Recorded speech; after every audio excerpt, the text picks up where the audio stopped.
assignment has two sections. One is the B2B matrix. I mean, B2B part of it. So you will have to tell me who is the gatekeeper, who is the what are the other things? I forget this. I'm growing old. Help me out. Cash cow. Initiator, Who's the Initiator, Influencer. influencer, influencer. decider, Okay, buyer. okay. So, okay, good, good. So you need to do that, right? You need to do that. That's part one.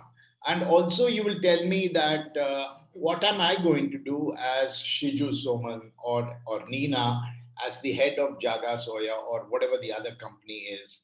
Um, then what would I do to make sure that the business comes my way, or what would I do to anticipate business or something like that? So you will give me a 5, 6, 7 page PPT and come to a conclusion, because this is real life, right? I mean, this is real life. You will have to close a deal. You may have to walk into a business. You can never expect new business opportunities all the time.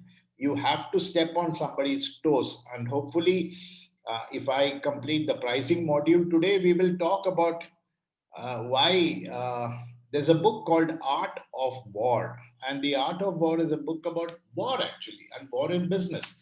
So you cannot expect every time a new company to come pick up the phone and tell, hey, Shiju, which company are you working for? Walk in, I'll give you the business. It's never going to happen. You will have to snatch business, and somebody will have to hold on to its business. So that is what you're going to do.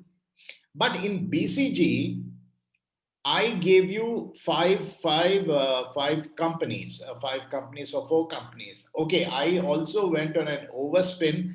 I must say, I also went on an overspin and then didn't realize that I said odd, even, prime. But then I realized that odd, even, prime actually makes 1, 2, 3, 5, 7, 11, 13 prime. So you end up in a very odd situation. So then I said, you guys pick up whatever you want out of those five. That means I want you to do a BCG analysis of Moderna. Moderna, you're too excited today. Today you're excited about Moderna because everybody is talking about Moderna. Who doesn't know Moderna? But 2 years back, did you know what was Moderna? At least I didn't know. But if you knew, God bless you. You are smart. But but would we know Moderna 10 years from now as a leading thing? Yesterday I was talking to somebody and he said, "अगला साल तो भारत रत्न आधार को मिलने वाला है." Who is Adar? Who is Adar? Anybody knows? Serum Institute, CM. Absolutely right. You know who is Adar? Adar Punawala. So they said, "Hey, अगला साल तो Bharat Ratna," or maybe that's an overkill. Padma Bhushan or whatever he is going to get, because he is going to turn the story of the Indian fight against COVID. But 10 years from now, what would he be doing for a living? 10 years back, it was a very sad story for, not 10 years back, 5 years back, let's say, it was a very sad story for Reliance, because Reliance, Mukesh had broken away from his brother. And you know that it was Mukesh who actually initiated the telco, the Reliance Communication, and it's gone. But did you ever imagine 5 years later he would come and not only have his brother for lunch, but have the rest of the fraternity for breakfast, dinner, and be a super monster killing telecom left, right, and center? Yeah, but that's because he sat down there in his office. I've personally not met him, but then I've met people at least two ranks lower to him, and they knew which way the company will head. So I am asking you, even in your own life, how are you going to be 5 years from now? Are you going to be sitting down and coding, or are you going to be sitting down there and managing people, or are you going to be managing your huge real estate and coffee estate because you're going to make millions? The answer to that, Meghna or Chetan would say, "Sir, I don't know," but you must have some idea in which way you're going. So I want you to do a BCG matrix for these companies. Solar City, you know what is Solar City, right? Solar City is a company that was formed by a person who sold tape. I'm not going to get too much into the detail. So Solar City, how are they going to be? We don't know. Airbnb is another company that I mentioned. So this is exactly I want you to do. Am I clear to all of you now as to what I want from you? So we do BCG metrics for all of those, or just pick Any one? one of those, Any one of any one of those, any one of those. I should have actually told you that Priyadarshini, you do Moderna, Stephen Lobo, you do Airbnb, but I just in the spur of the moment said odd, even, prime, and special. But then I too didn't realize that it could get complicated. So now I throw it open to you. And remember, if I find two similar groups having similar slides, then both of you would have probably exchanged data, I believe. So take whatever you are comfortable with. Yeah, I know you're overloaded with lots of other assignments. Do a good job of it. And I'm if there are a few of you whom I informed you that are pretty excited about the way you have done, and if there are some of you whom I have told you that I have left you in the group, or I have not, I told you that I need some improvement, or I want you to stay in the group because you are the savior of the group, then I want to see a change. But if I don't see a change, you will lose out. So take.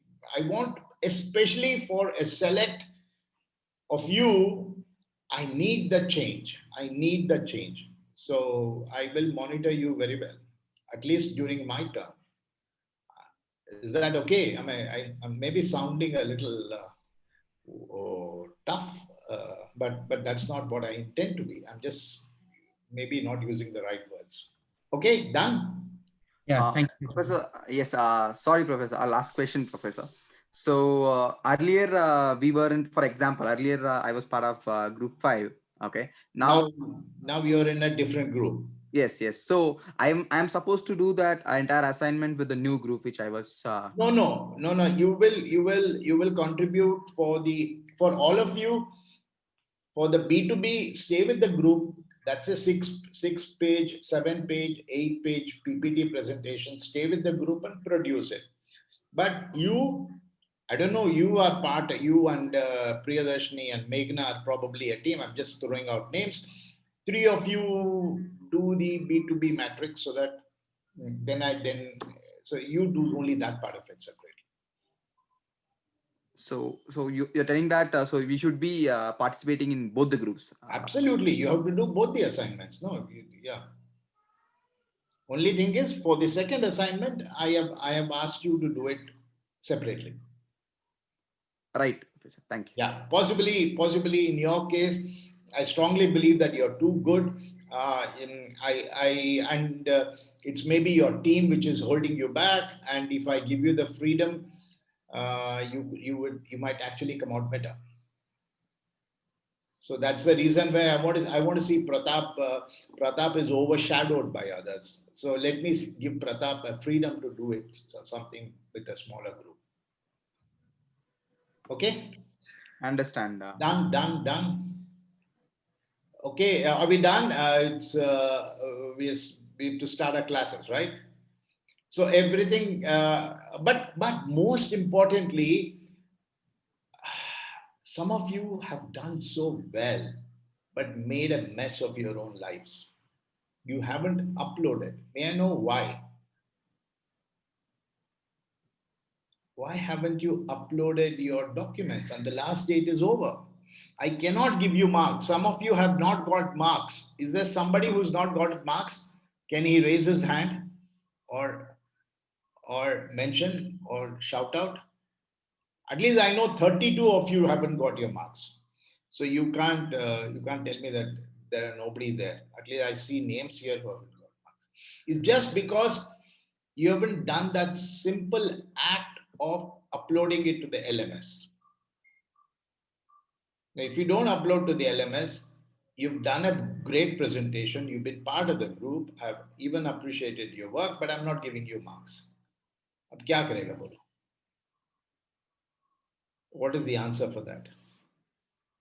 So find out a way, talk to the office. I'm sure you also got a notice to that effect on the WhatsApp group. So finish it.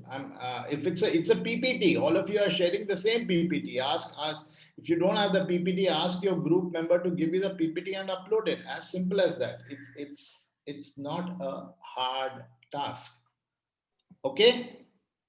But Professor, that would be unfair, right? The group member, whenever we tried contacting that group member, the group member was never reachable, and now he comes back and asks the PPT just for the uploading in LMS. That sounds unfair. That sounds absolutely unfair. That sounds absolutely unfair. That's because he was born under the combination of the right stars.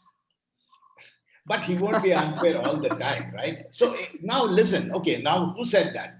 Okay, let's take the example of Priyadarshini and Pratap.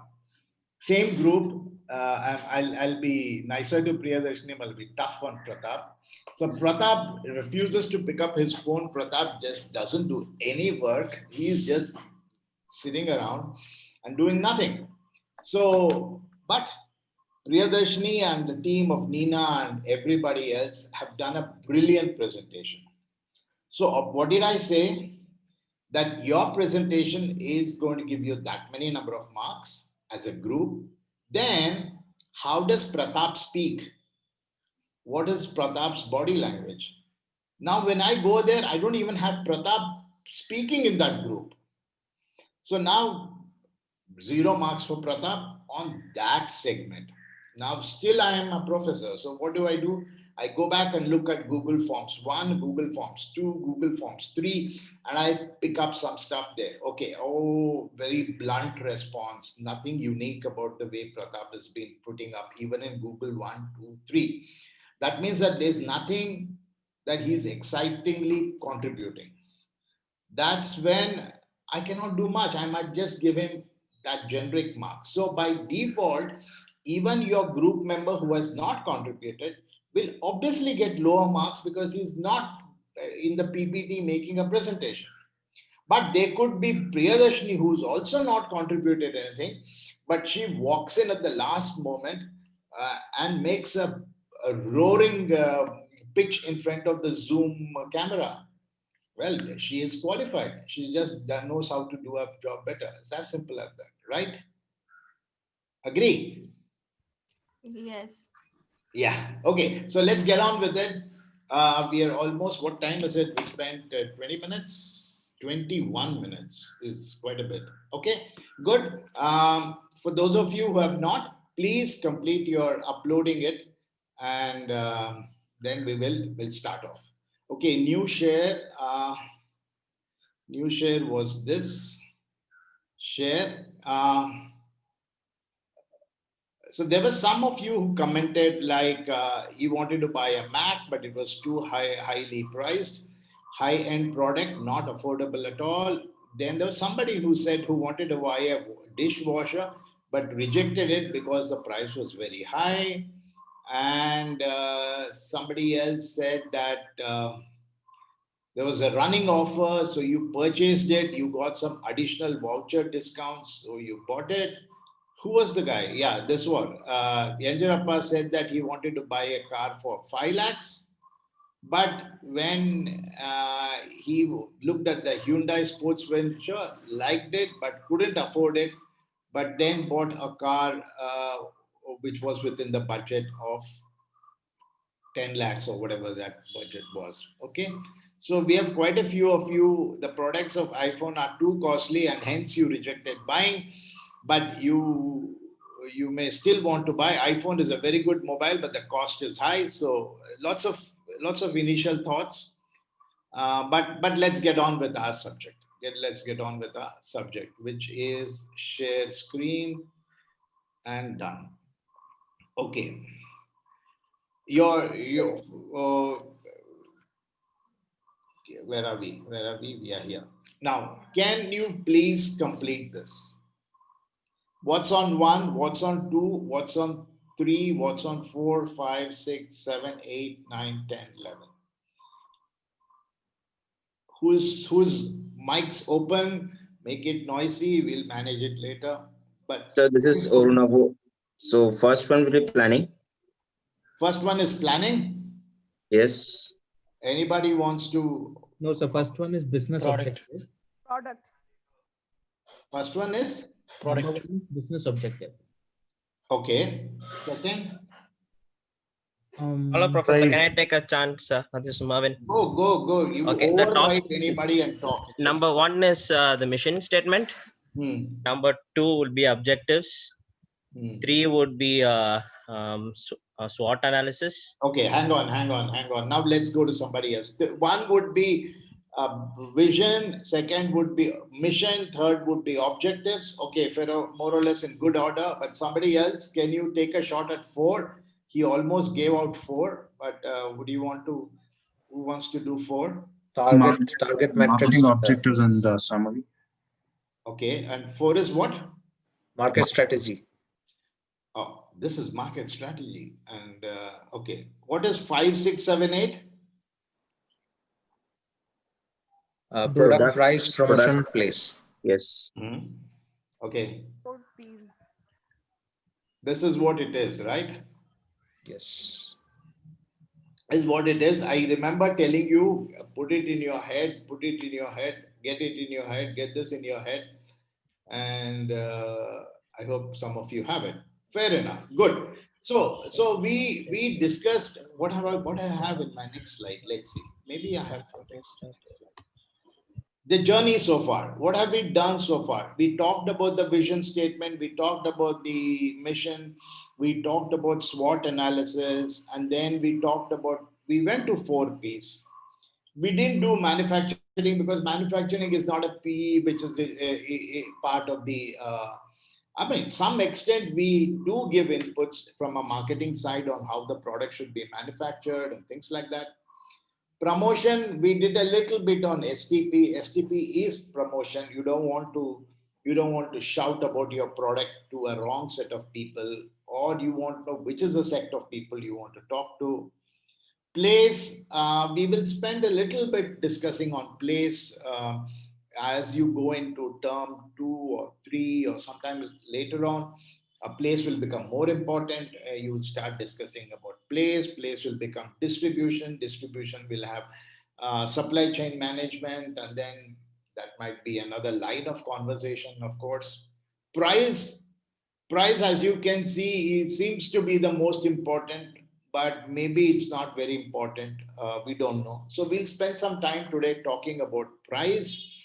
We'll see why price, some of us are so worried in business that pricing is so important. How do you price the product? I have a different view. I believe that price is just one of the 4 P's. It's not a very important parameter. We'll talk rest of today talking about price. We also talked about B2B and B2C. We did talk about product life cycles and metrics. Okay. So that done, let's get into the act of pricing. I must tell you that some of the slides are inspired by my research and by those presentations by the Darden School of Business, which means to say that I've pulled out some very interesting ways of presenting, but I guess that's the act and the role of the professor, and the professor is pardoned from taking a few thoughts from that place. Okay, that is done. Now, what is price? Price is the most important thing for a company because that brings you revenue, that brings you, oh, I have a problem with this. You will have to, excuse me, we'll have to go in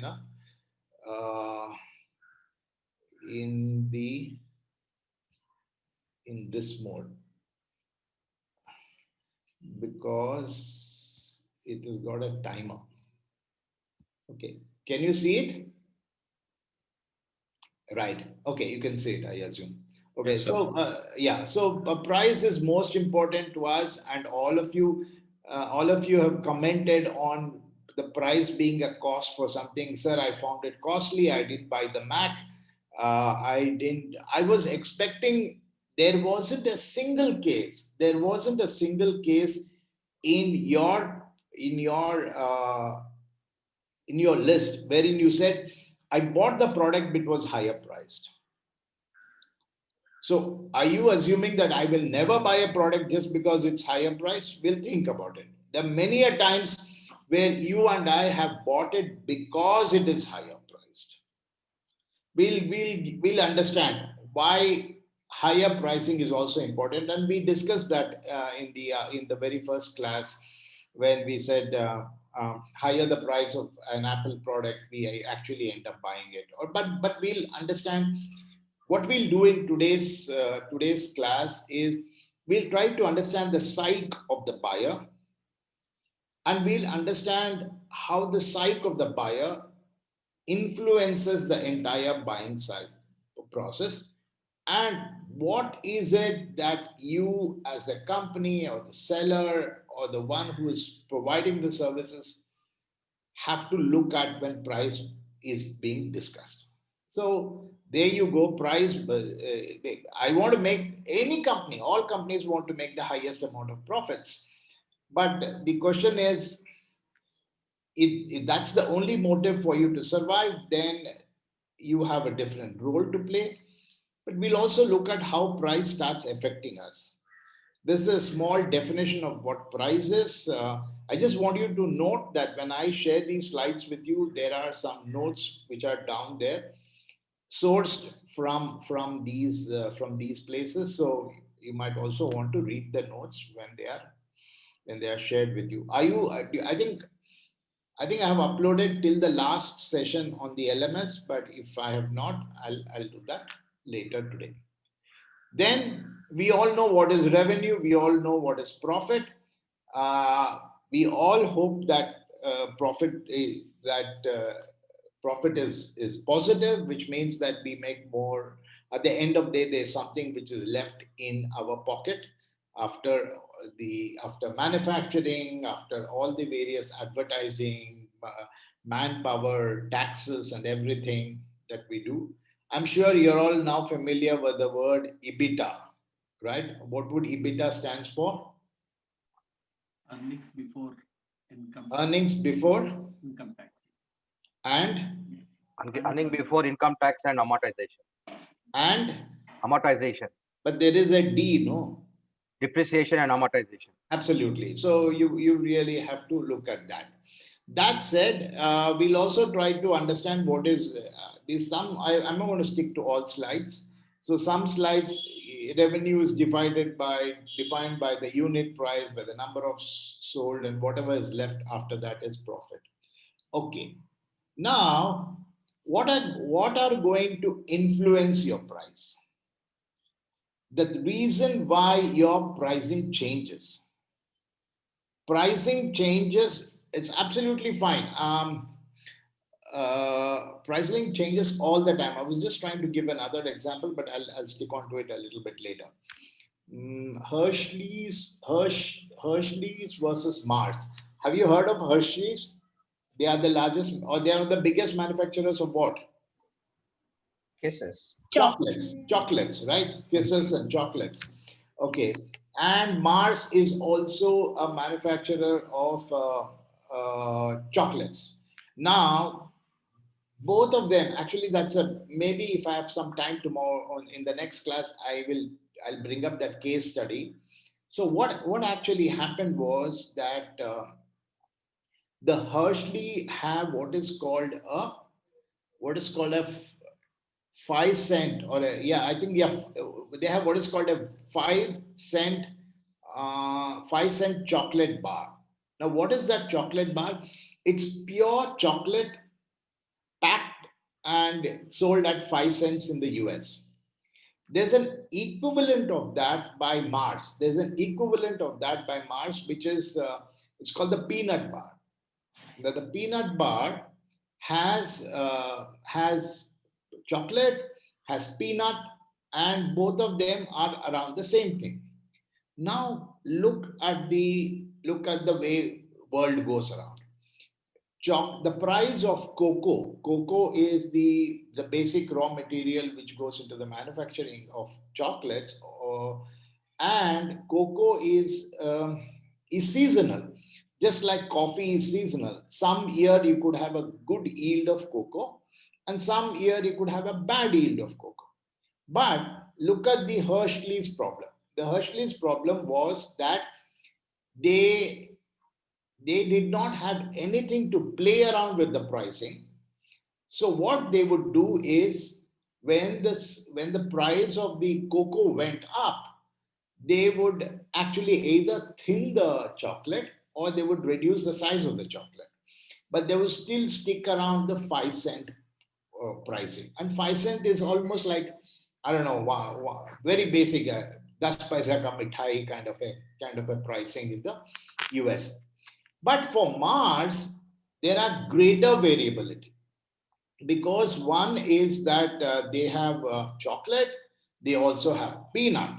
So they have two variables and they can play around with it and still stick on to the same combination. Over a period of time, as the price of cocoa started shooting up, Hershey's was in a major fix. They had absolutely dedicated customers. They had absolutely dedicated customers, because not just customers of one generation, customers of many generations. Hershey's is almost more than 100-year-old company. So they all grew up. The father had a 5 cent chocolate. His son would have had, the grandson would be given. And one fine day, because Hershey could not manage the pricing, they made it into 10 cents. Of course, there was pure chocolate, there was good sizing, the sizing was maintained. The whole chocolate world reacted furiously. They started, give us back our 5 cents.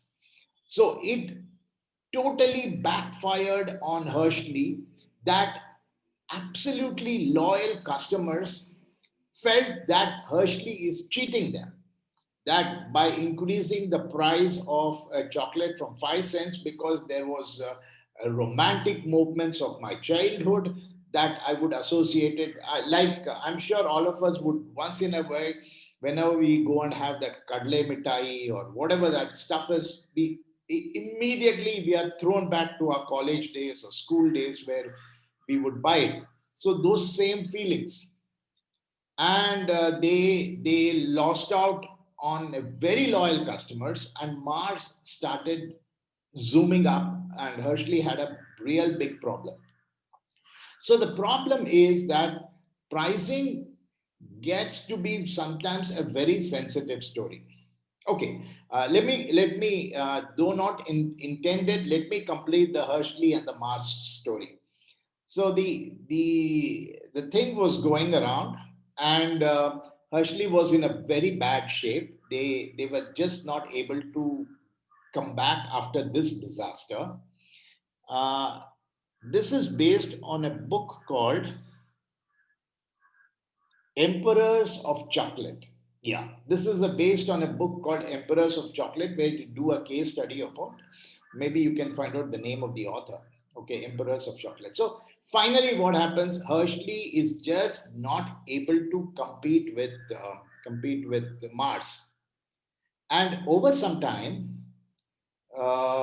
Mars becomes a dominant player with their products. Then one particular event happens. What is that particular event? The event is that one unknown one unknown director walks into the Mars office and says, I am producing a movie, or I'm directing a movie in which there are aliens. And I want aliens to eat a Mars chocolate. ET. Yeah, absolutely. You possibly know the story, but yeah. So then the Mars guy says, "I have children eating chocolates.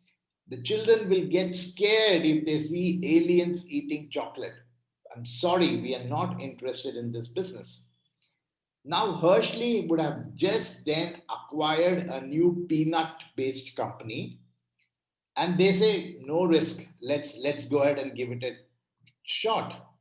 Now, the story turned out to be, as he rightly said, the movie was E.T. I don't know how many of you are part of the E.T. era, but that's an all-time movie favorite of, or the highest rated movie by Steven Spielberg. And the ET was a very, very nice, friendly character.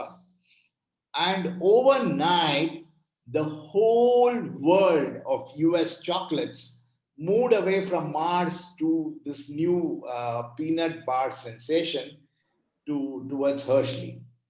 So that's anyway, incidental part of the conversation on the pricing. So that's what happens sometimes, is that, you know, events could change your story. So back to this. Whoa, trends why pricing can change is because a new product comes, there is pricing will change, of course. Then there is increasingly availability of it. There are lots and lots of chocolates everywhere, or lots and lots of rice everywhere. Too many options for basic things. Then price will fall. Then you may want to purposefully cut price, right? You may want to cut a price because there's some, you want to get a market share.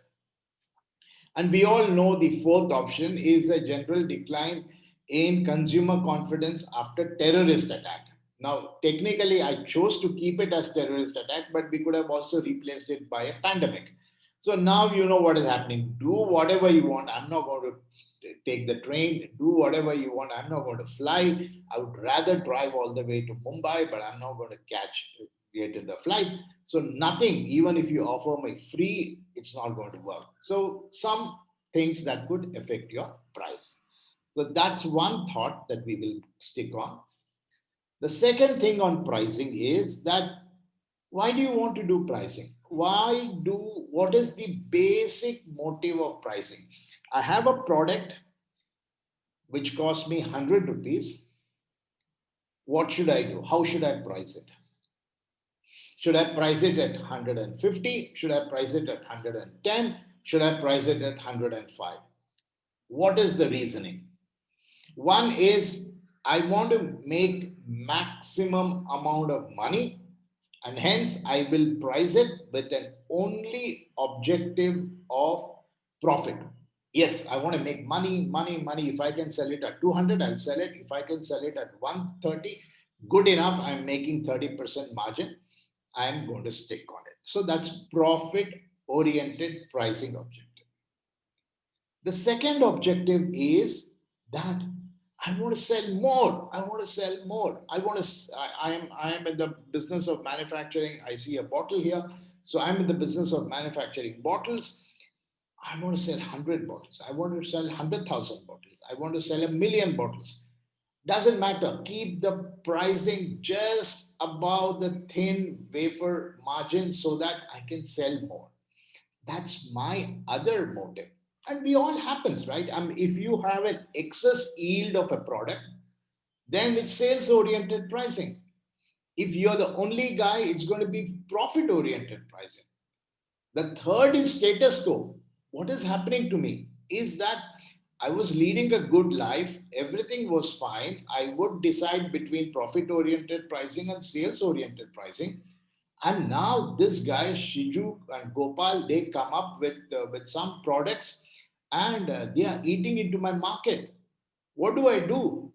I have to survive in this business, otherwise, I'll be wiped out. So, the third objective is, I'll price my product so that I retain my customer. I stay status quo. So, I hang on there. So, these are three primary motives behind the pricing. Understood, right? I think this is reasonably simple conversation. So, I believe that you guys have understood. Then, of course, there are more conversation on the same thing. Is because I want to do more profits, because I want to get some money back, or I want to get into a return on my investment. You know what is return on investment? ROI is the amount of money that you have invested and how much is the profit that you have got out of it, and what's the percentage out of it. The sales oriented. I just explained to you, so I will take the liberty of skipping some slides. Then we also discuss market share, and we also discuss market share in the BCG matrix. So we'll not hang on here too long unless and until somebody raises your hand and says, "Sir, hang on to this slide." Otherwise, I'll move forward. Then comes the next slide, which is sales maximization. It's the same thing. I want to sell as much. That's what is happening. That is what is happening in terms of why do people give you discounts in the month of December, or why was there huge discounts for BS4? Are they looking at profits? No, for the BS4 engines, they just want to get rid of their inventory, sell as much as possible, sell them out, sell them out, sell them out, get as much as profits that as you can want. So that's a used to sell excess inventory that you may be having, right? So then, of course, status quo to meet competition pricing, maintain existing market share and all that. Then comes a very important parameter. If you remember a very first day on the first slide, we talked about demand and supply. And demand and supply is, if you are in the class of economics, demand and supply could be a very, very complex subject, and it could go on for hours and hours and hours.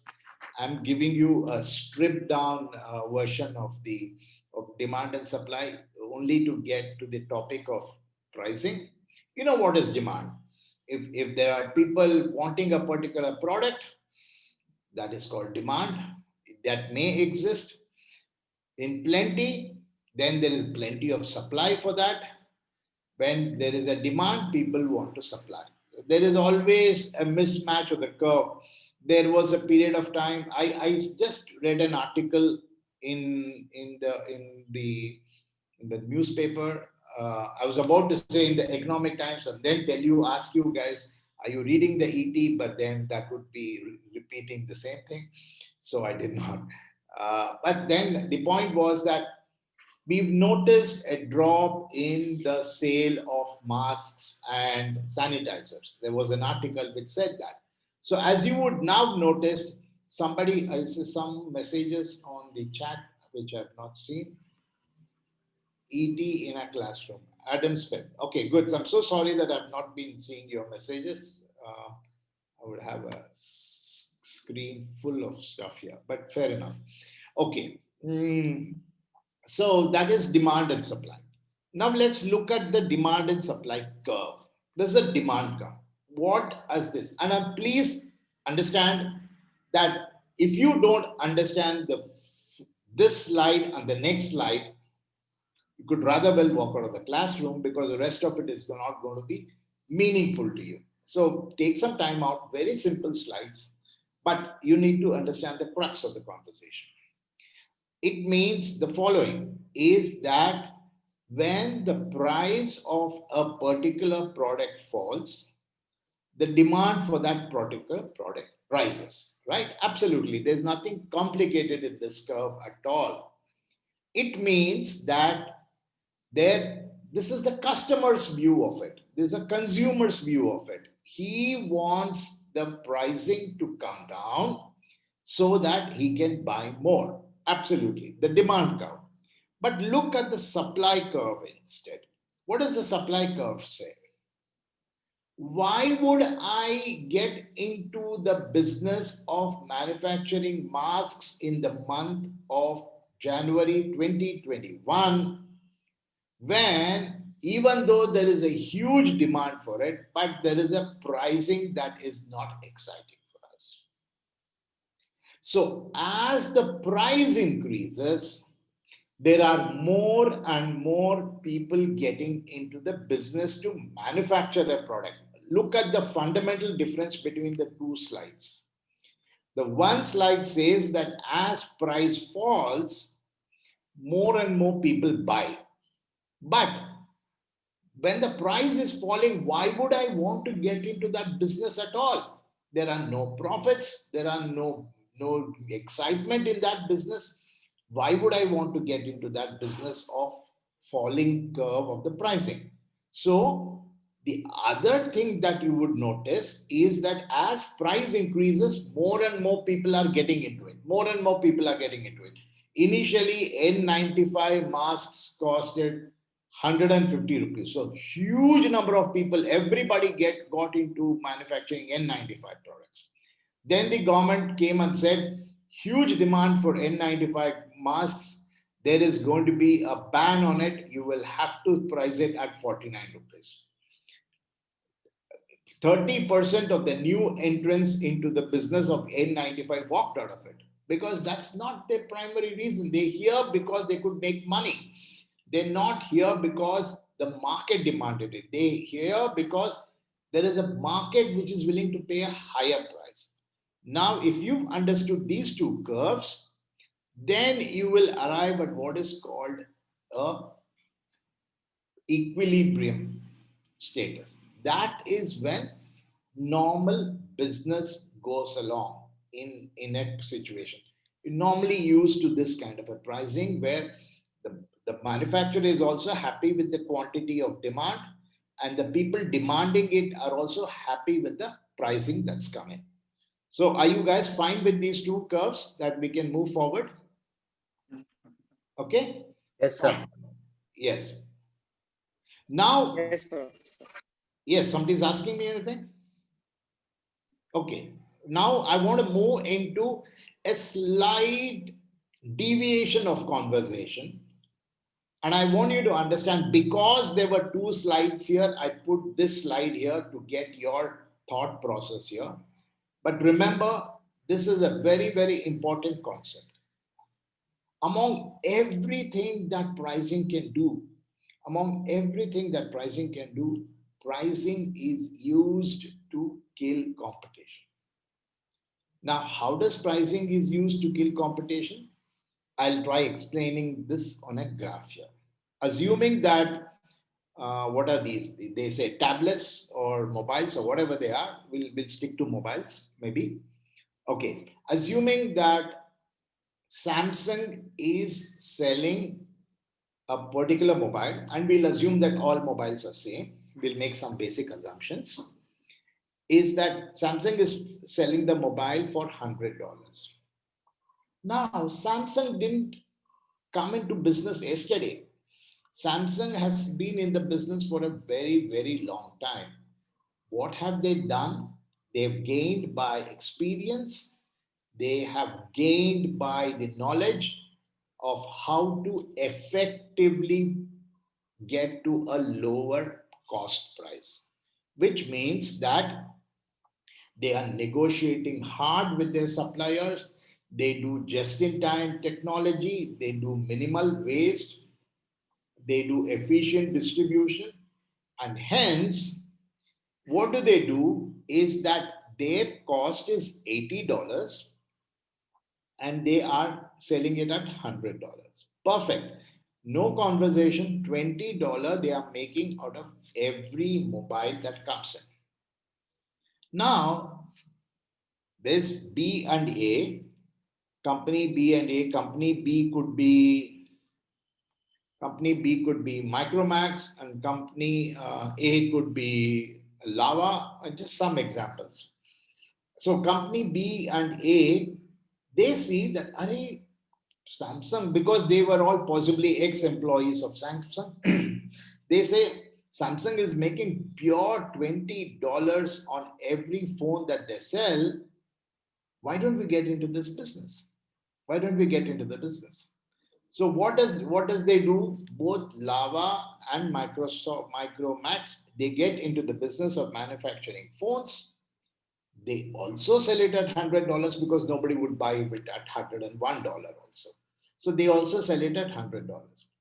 Now, the situation is that they don't have the bargaining power of Samsung, neither do have the manufacturing scale of Samsung. But they see this business as a reasonably profitable business and they enter into that business. Now, among the two, let's assume that Micromax is less qualified. They actually are producing it at 95 and they are selling it at 100. They make a $5 profit. Lava maybe is the smarter among the two. He knows a little bit more. So he is manufacturing it at 90 and hence he's making $10. Now, what does Samsung do? Samsung looks at these two new entrants. Then he says, Ajao, Ajao, good, good, good. He allows them to enter into the business and allows them to sell the product. They run it for some definitive period of time. Samsung is also selling it at 100. Lava is selling at 100. Micromax is selling at 100. And everybody seems to be happy. One fine day, Samsung reduces the price of the product to $80, let's say, or $90 to $90. The moment it goes to $90, the cost for Micromax is 95. Boom. Micromax can no longer survive in this business. Gone. They're wiped out. They declare bankruptcy and move out. But luckily, Lava is still surviving because for him, 95 still means that I still make $5 and I can still come along. At one point, Samsung moves the price to $80. Now at $80, obviously Lava is out of business, but Samsung too is not making any money. But what happens? At that moment of time, Samsung wipes out the second competitor in the market, which is Lava, and they can now have the entire market for themselves. But why does Samsung allow Micromax and Lava to enter into the business? Because you know what they did. By them entering into the market, they expanded the size of the market. They came and advertised. Samsung did not have distributors in Hubli, Ludhiana, and all those places. But the very fact that Micromax went into a different market, the market became bigger for Samsung. At the end of 1 year or at the end of 2 years, what is the position of Samsung? The position of Samsung is the pie is bigger, the market share is bigger, and they are virtually the leaders. So if you've understood this part of the story, you can now appreciate why pricing is a competition killer. Make sense? Can we move ahead? Sure, sir. Okay, done. Professor. Yes. Professor, I have one doubt. This is Gopal. I just want to understand, see, Samsung wanted to kill the competition. He reduced the pricing. Can he sustain that pricing for longer time, or is only for a stopgap arrangement? It's only a stopgap arrangement at $80 for him to get rid of the second player in the market. Okay. Thank you, Professor. He will just, at $80, he's not losing money, right? At $80, he's not losing money because that's his cost. But he can afford to lower it only to get rid of it. And we've noticed that even in as simple as cricket, even in something as simple as cricket, a bowler sometimes allows the batsman to go in for a couple of, he doesn't mind 2 sixers if the third one is a catch. By a small variation of the spin. I think if you listen to Harshad Bogle, he might give you a better idea, but listening to him is not the best of the things, right? Okay, anyway, so that's the point that I wanted to make here. Yes, please. Yeah, sir, but the comments below your slide is like the production cost is decreasing as the number of products they're producing. Yes. As it is going higher, the production cost is decreasing, so they can afford it to reduce the price. Absolutely, absolutely. That's what I'm trying to say, is that as Samsung comes out with a higher volume, and only Samsung has the capability to come with a higher volume. Only Samsung has a capability to the higher volume. Okay. Professor, because there is, if let's say, if the battle, as you could notice, okay, why would I painfully take an example of Micromax and Lava and not take the example of MI? Yeah. Because at MI, this objective is very different. If Samsung can manufacture 400,000 pieces, MI can manufacture 500,000 pieces. Yes. And MI comes from the same, MI has better capabilities to a better manufacturing thing. Yeah. So the idea that I'm trying to say is that many a time, and we will notice it during, if we have some time to talk about other subjects, we'll notice that a competitor is most welcome. A competitor is most welcome because he opens it up for you. He opens it up for you, and then you kill him out. So that's probably what it is. Okay. You actually, don't you think you want, when you're sitting in an interview, don't you want somebody who is ahead of you, I mean, more stupider than you at least, so that you get out of it? So similar concept, right? Okay, so we talked about supply and demand. We talked about how this meant, but remember there are three kinds of demand.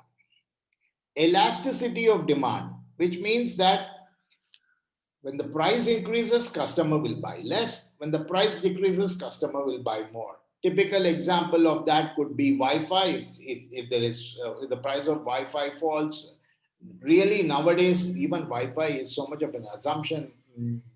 It may be, I would travel more by Uber if the price of Uber keep falling. But if the price of Uber is high, I would rather take an auto. That could be the only example of elasticity of demand. Inelasticity is saying that, which means that whether the price increases or decreases, there is really no change. Like your consumption of fuel, your consumption of electricity, your consumption of basic things. What can you do if the government increases the cost of the electricity price by unit? The older people, like for example, my father-in-law would be very upset if he says, hey, the government has increased the cost of electricity consumption by 2 rupees per unit. But so what? That doesn't mean he's going to stop watching serials.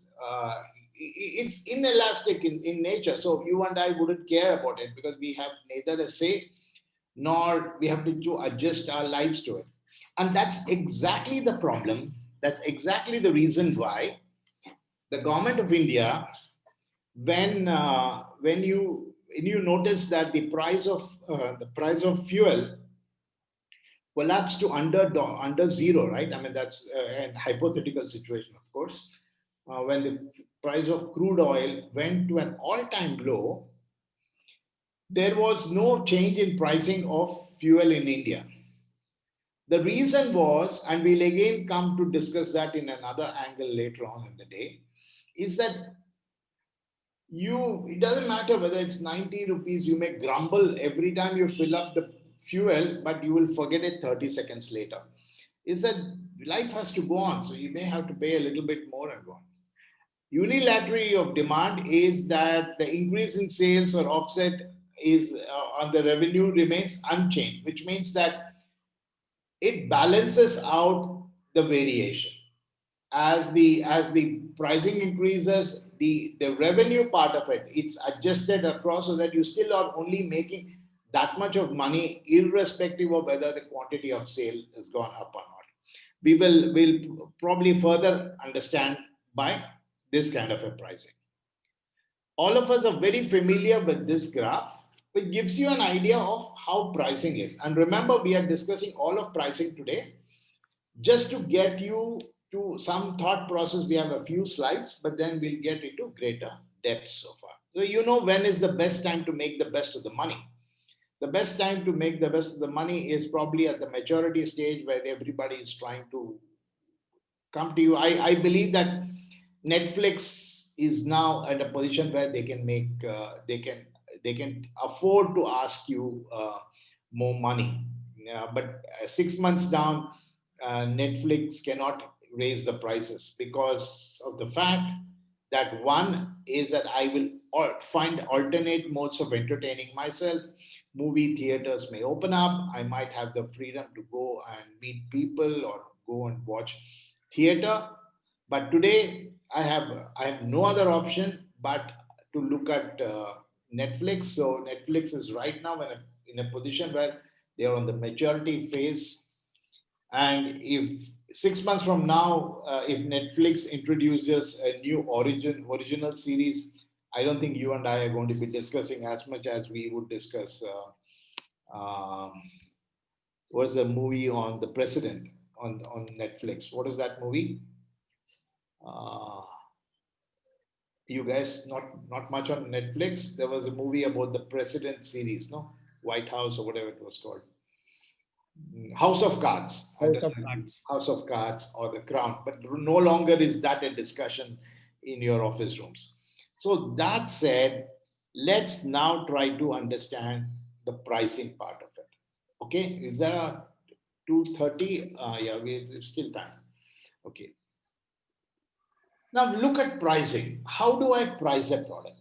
How much should I? Don't read through the slides. Pay attention here. How much do I price a product for? Now, if I'm making an app, okay, should I price it at 49 rupees or should I price it for 99 rupees? How do I make that decision? That depends on where do you think you are willing to stretch to get to that point. If I believe there are going to be 100,000 users who would use this product, then I would say that by the end of the 101% should actually give me all 49 rupees as profit. That's one way of assuming it. Or I would assume that till the 100,000th person who downloads, I will spread the entire costing in such way that all my profits are spread over there. But sometimes if the pricing is too high, people may not want to buy the product. And some of the products are perishable.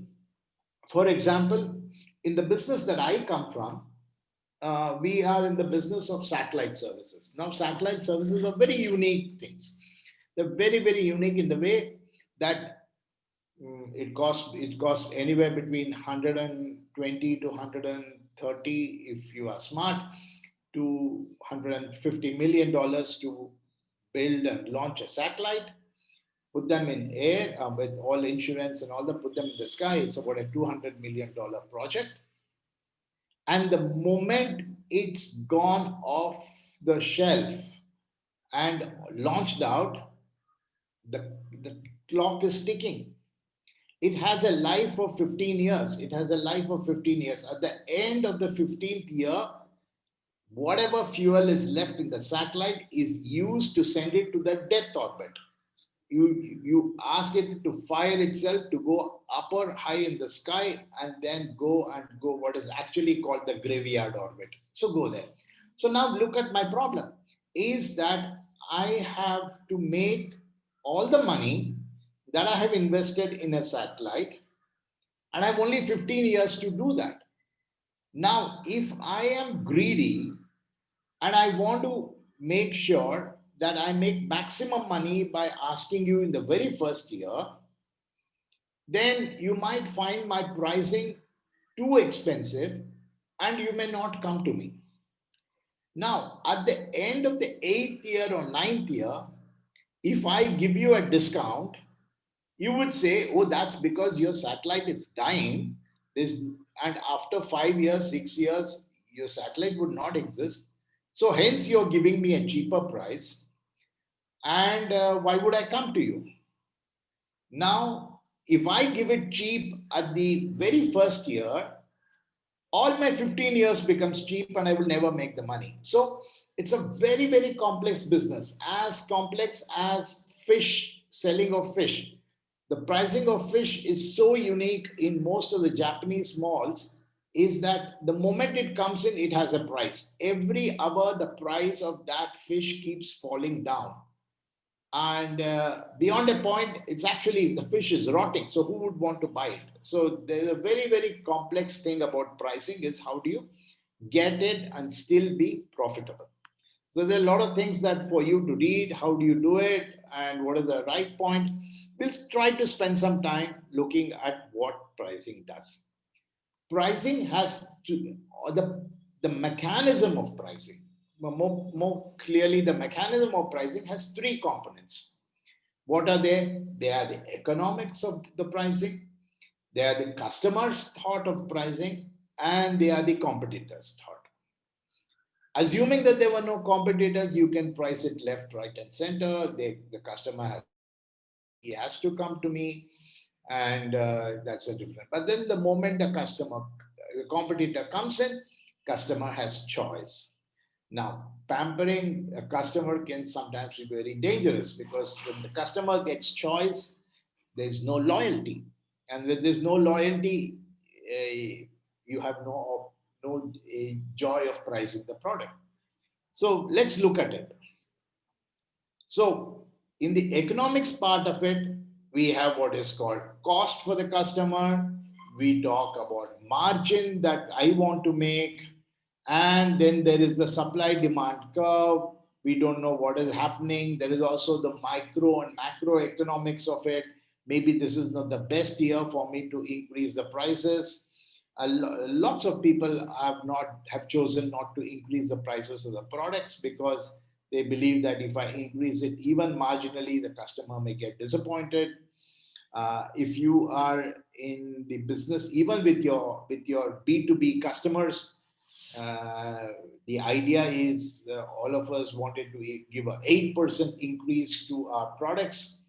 But they say that if you give an 8%, customer may get upset because they've had a bad year. So you really don't know how to price the thing. So the thing that goes on in the mind of the customer and the thing that is going on in your mind is, what does it cost you to serve a particular customer? And what does it cost for the customer to have that product? And what is that margin that you want to do?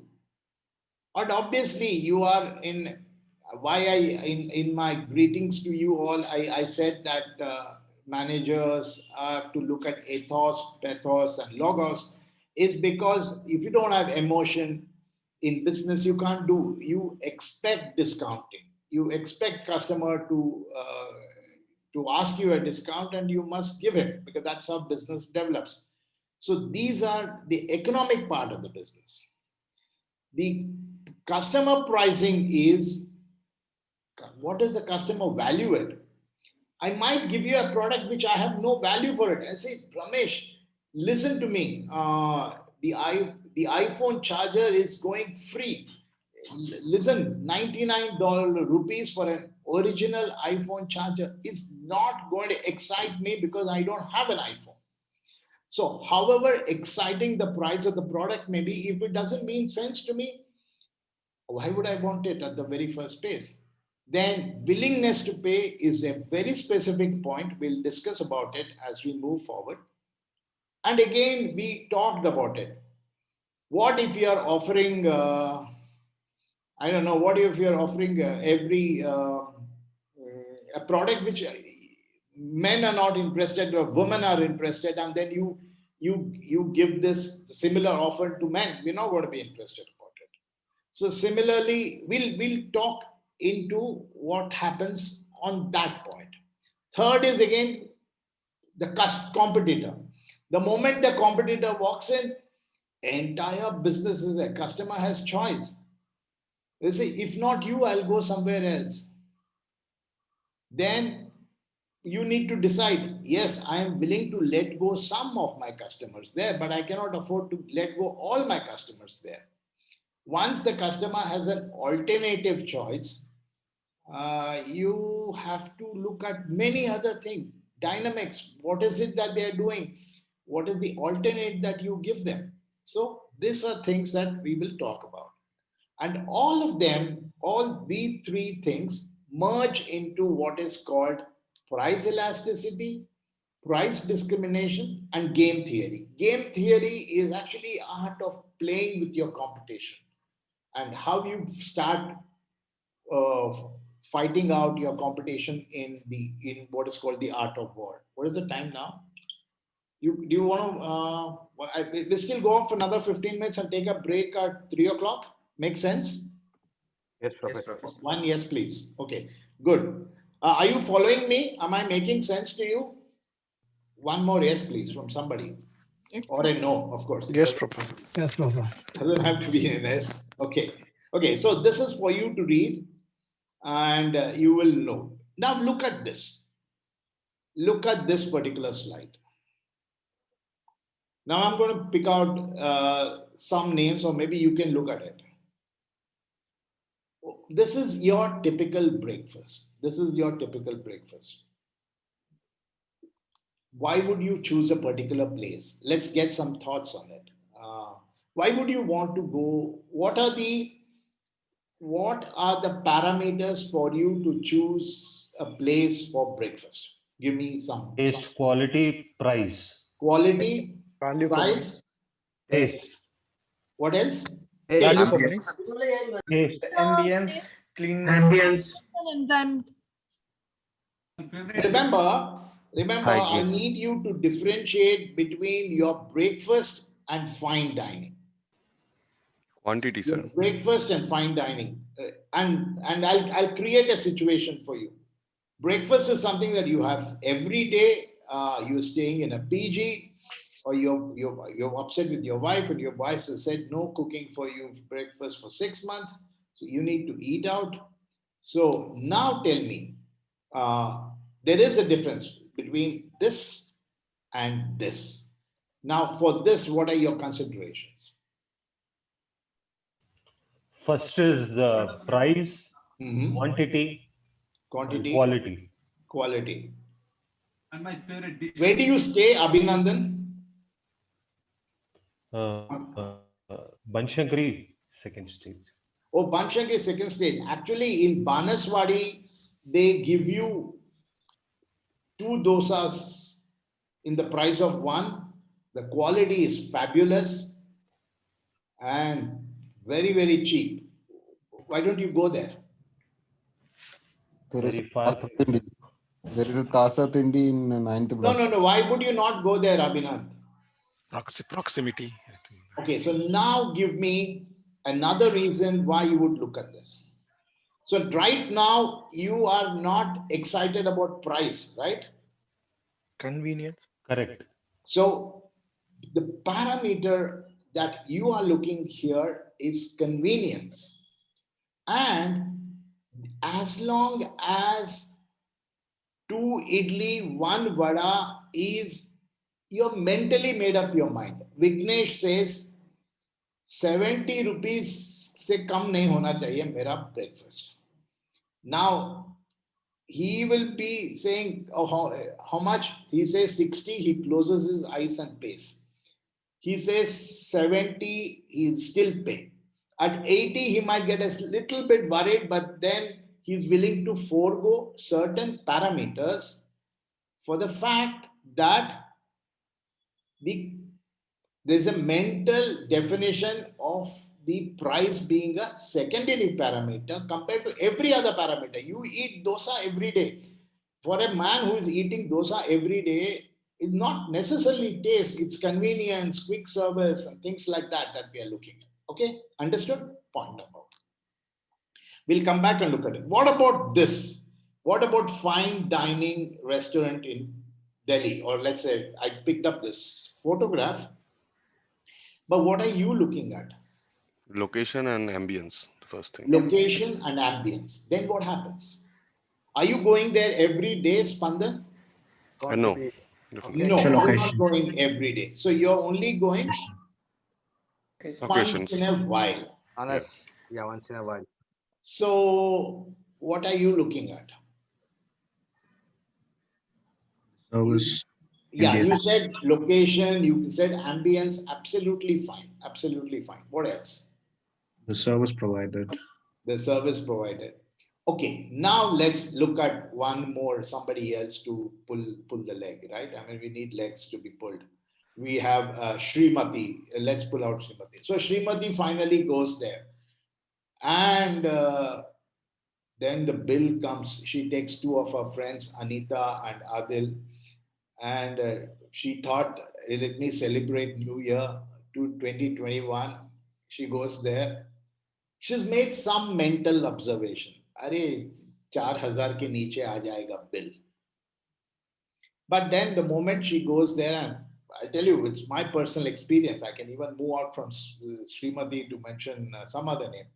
So what happens is you go there. Obviously, we all know that the kind of if you are a veggie guy, especially if you are a veggie guy, you know that the darshinis provide you better food than even the five-star hotel. So the end of this exercise, Srimati is generally cribbing. She's saying, for 5,400 rupees for 3 people, it's a robbery. The rasam was not hot, and is this the way to make chutney? Tadka bhi nahi hai. So what is it that is worrying Srimati from a pricing position? Can somebody tell? Quality. Money. Money. She is now telling that I am willing to come once and risk that possibly bad experience from a pricing point. She loved the place. The music was excellent. The ambience was great. Her friends truly appreciated her taking out there because they got a huge bonus and they took her. And obviously, Srimati did not share the amount on the bill with somebody else, but when she is driving back alone, she's cribbing. Arey yaar, iske pehle to I could have bought a Banaras sari or something like that, she could have told. So now, what is it that I, as a restaurant owner, should visualize? That is Srimati going to come back? Definitely not. Definitely not. So there you go, is one thought process. What do I need to do is at the end of the deal, at the end of the restaurant, I'm going to, I as the waiter or I as the person in the restaurant is going to quietly walk down to Srimati and tell her, Madam, why don't you fill in this? And here is a 30% off voucher that you can use on your next trip. Visit. Yeah. So while you are looking at convenience here, you are looking at deals here. Get it? So this 30% is going to make Srimati absolutely excited, and most likely she will come back this time not with 3 of her friends, but she'll come out with 5 because they gave her what is called a deal seeking experience, and that happens to all of us. Yeah. What are your pricing mechanism which goes on washing machine, please? What would you want to consider for a washing machine? Pricing? Along with that, you have to give some gift. Yeah, okay. What else? The warranty. Warranty, okay. That comes by default, right? Specification. Yeah, so here, when you're buying a washing machine, you will spend a lot of time thinking about the specifications of the product. How does it do a job? What would it do? And here, what else would you be looking at? Energy efficiency. Whether front load is good or top load Front is load good. is good. Yeah, they all fall under specifications. But Brand. as much possibly brand, I'll tell you why I'm saying possibly brand is because you're not going to invite every person who's coming to your house to come, dekho mera washing machine, dekho mera washing machine. You're not going to call people to your house who visit your house to come see. So it's mostly a private purchase, correct? It's mostly a private purchase. It's like purchasing a mattress or it's like purchasing a bed. Of course, when you're purchasing a mattress, you would want to make sure that you don't have a bad back. You want to make comfort over it. But it doesn't really matter whether it's from Kurlon or Sleep Well, because you're not going to announce it to the world that I bought a new mattress. Or you're not going to ask people to walk into your house and then pull out the bedspread and show her, look, it is Sleep Well. So it's not going to work like that. So now, while your involvement is there, the visibility of your purchase is going to be very limited. Fair enough? Agree with me? Yes. Now, let's look at this card. What is going to drive your purchase? First is the brand. First is the brand. Why? Show off. I mean, show off. It's a, Yes, yeah. you want to show off. And then what else? Price. Price. What Price. sells? Yeah. Performance, mileage. Service availability. Absolutely. Feature. Comfort. How much do you pay Safety. for the card? How much did you pay for the card? 8 to 9 lakhs. You are definitely going to announce to Pratap. Wilson will say, Pratap, oh, 11,45,000 hua, fully loaded version. He's going to open his mouth and say 11,45,000 hua. But Pratap will never say that I paid 5,000 rupees for that meal in when I took you guys out. So here, on the contrary, pricing becomes a position of your pride. I want to tell you, by the way, guys, I want to tell you that I bought a BMW, 63 lakhs, man. I'm just, nobody asked me how much I paid for it. But even before you ask me, I'm going to tell you, it's because the price then becomes a reason for the purchase. Right? And just like somebody said, I wanted to buy the sporty version, but if I bought the sporty version, I would go and tell everybody that I bought it for 10 lakhs.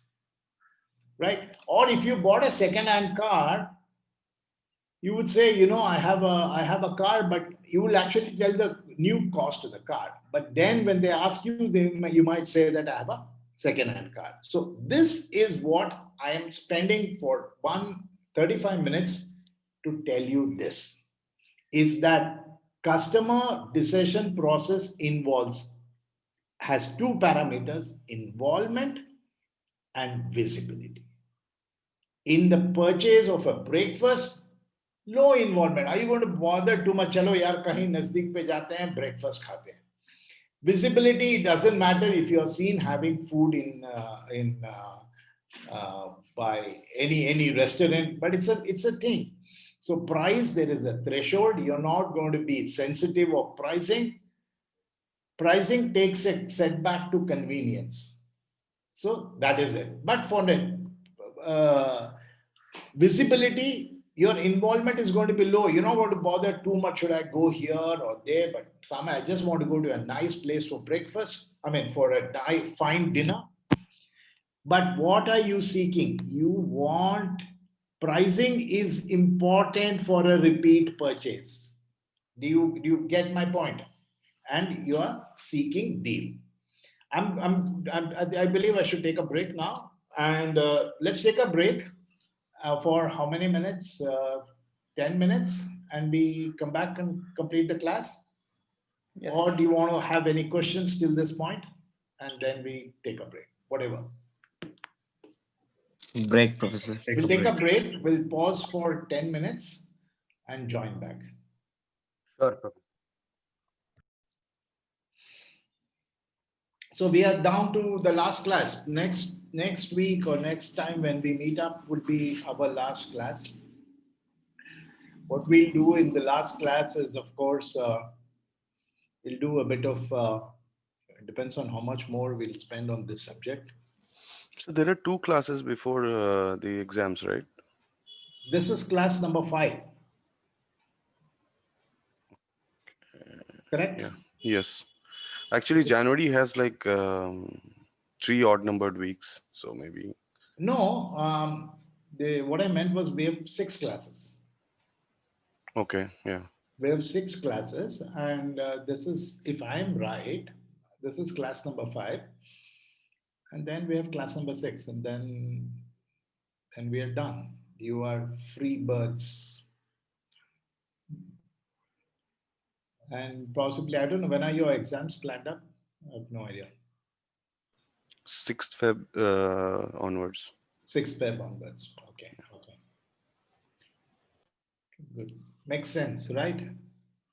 Okay. So on my next class, we will talk about market research, and we will talk about another subject, Porter's 5 forces. Then whatever is I've been planning to tell you guys, or because of my art of storytelling got lost, I'll try to pull up everything and make sure that everything is dumped and put into your head and sealed. Okay, good. So back to the starting of the class, we back to recording if I'm right. Yes, and so you know what went here in the minds of the people.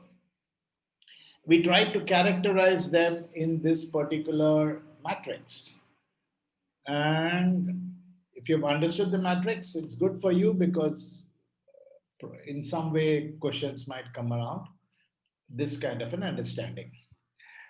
Now let's look at one more thing. Customers value the same service differently. And I thought I couldn't think of a better example than this. All you women, you care, I am assuming that you care a lot on where you end up going for a hair. I mean, I'm sure it's even the word haircut is will not go with you, hair styling or whatever you want to do. But the same service is just a haircut for us, and we could just walk into a guy who would who's quick and ready and wouldn't really care a damn. So the point I'm saying is every customer values the same service very differently. So what is so very important for me may be of trivial importance to you, and that is in some way a reflective of the pricing that we look at, right?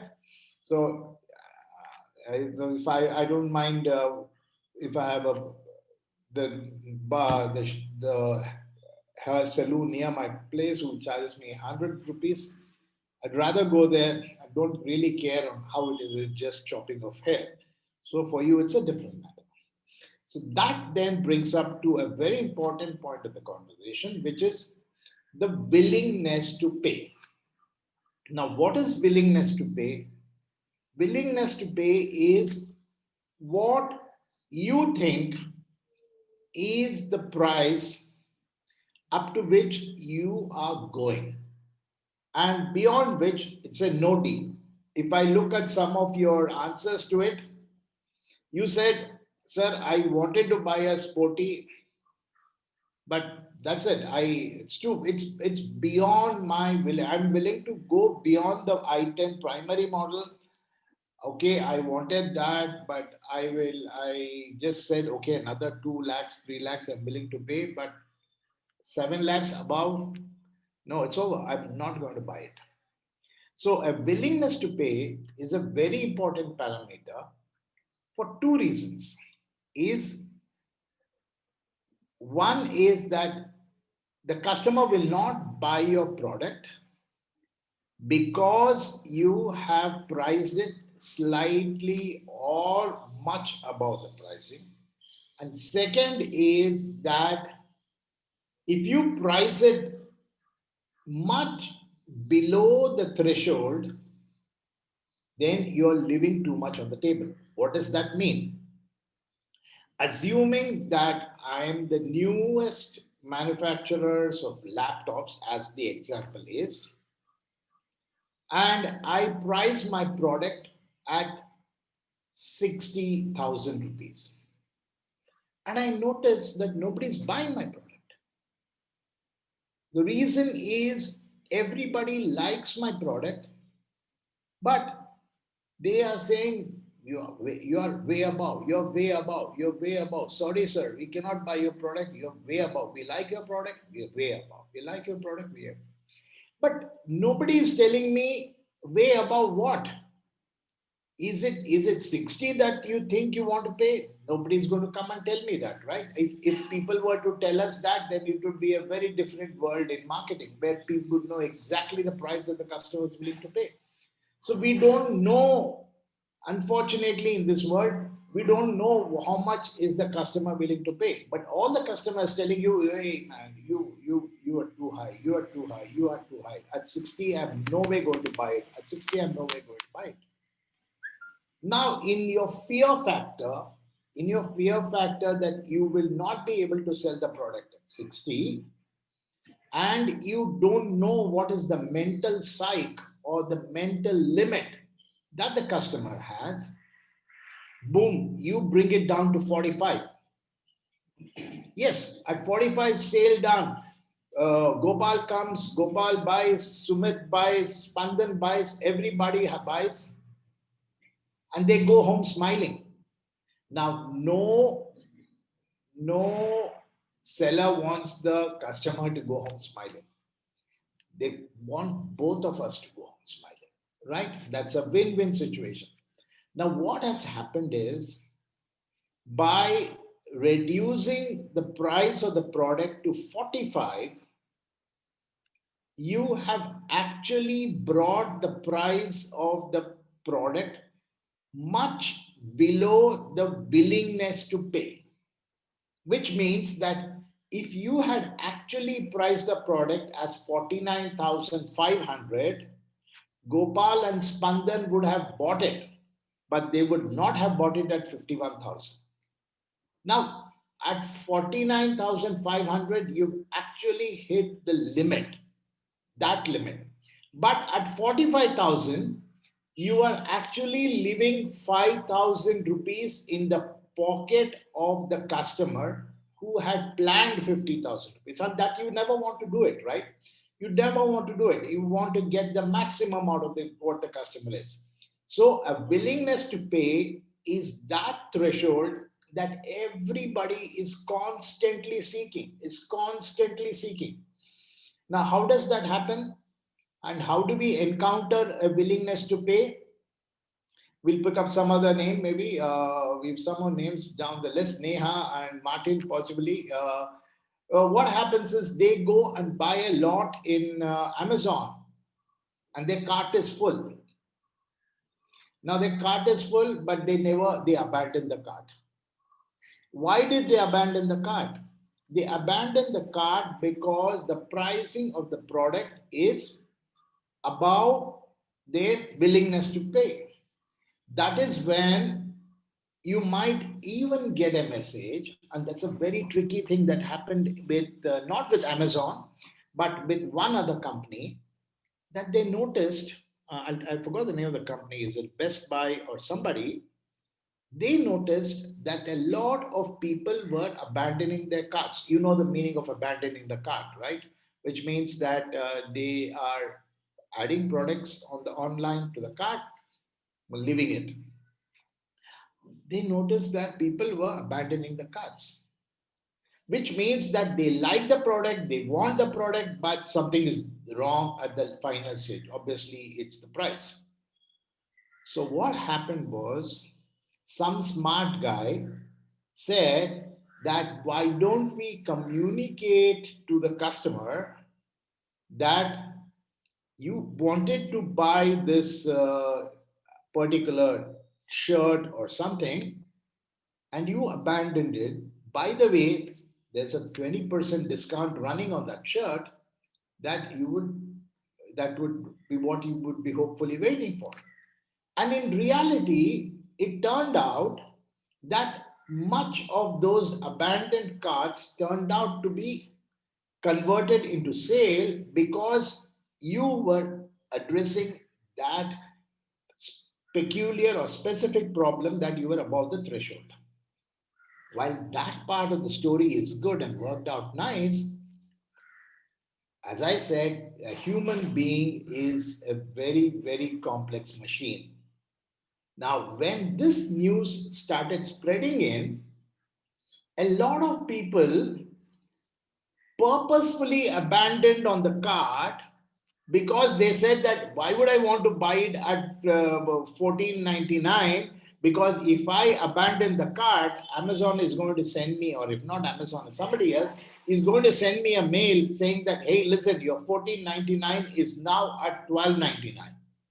So while you may have solved one problem, you might invite another problem, which is that you will end up with customer anticipating or taking it for granted that that you're going to be in giving them a discount. So that is what is known as the willingness to pay. I hope you guys have understood this terminology. Okay. Now there is margin and markup. You know what is margin is selling price minus cost price divided by selling price, whereas markup is selling price minus cost price divided by cost. So if you look at it, the same markup and margin may be different. If you look at it, if the cost is 75 and the price is 100, then the margin is $25, whereas the markup is actually 33% if you look at it from a different view. So margin and markups are different. I want you to understand them while we move to the next subject. Now look at this particular story. What does this particular story say? Is that if you price the product at $10, you will sell 100 of them. If the price the product at $5, you will sell 300 of them.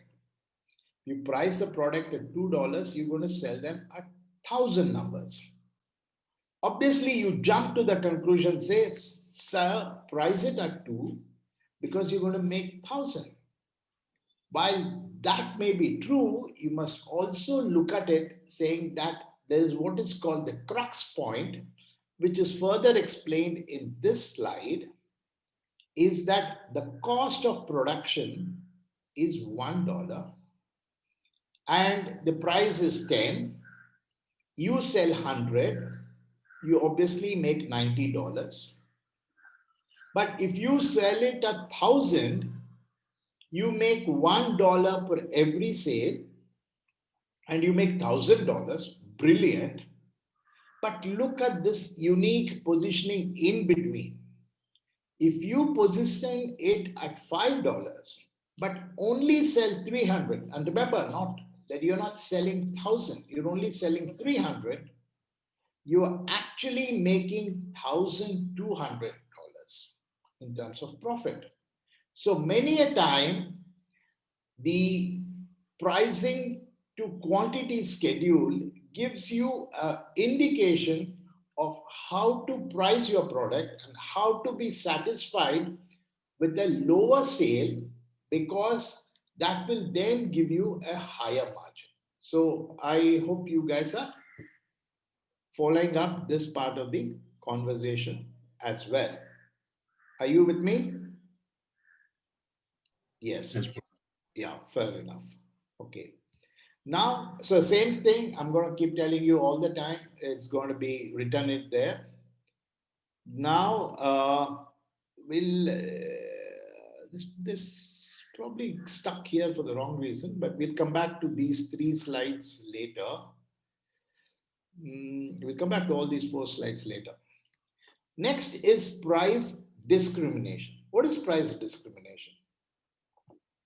Why do you think a bottle of water costs $4 in an airport while the same bottle of water costs $120? Can I get some of your thoughts on that? Why is it $4?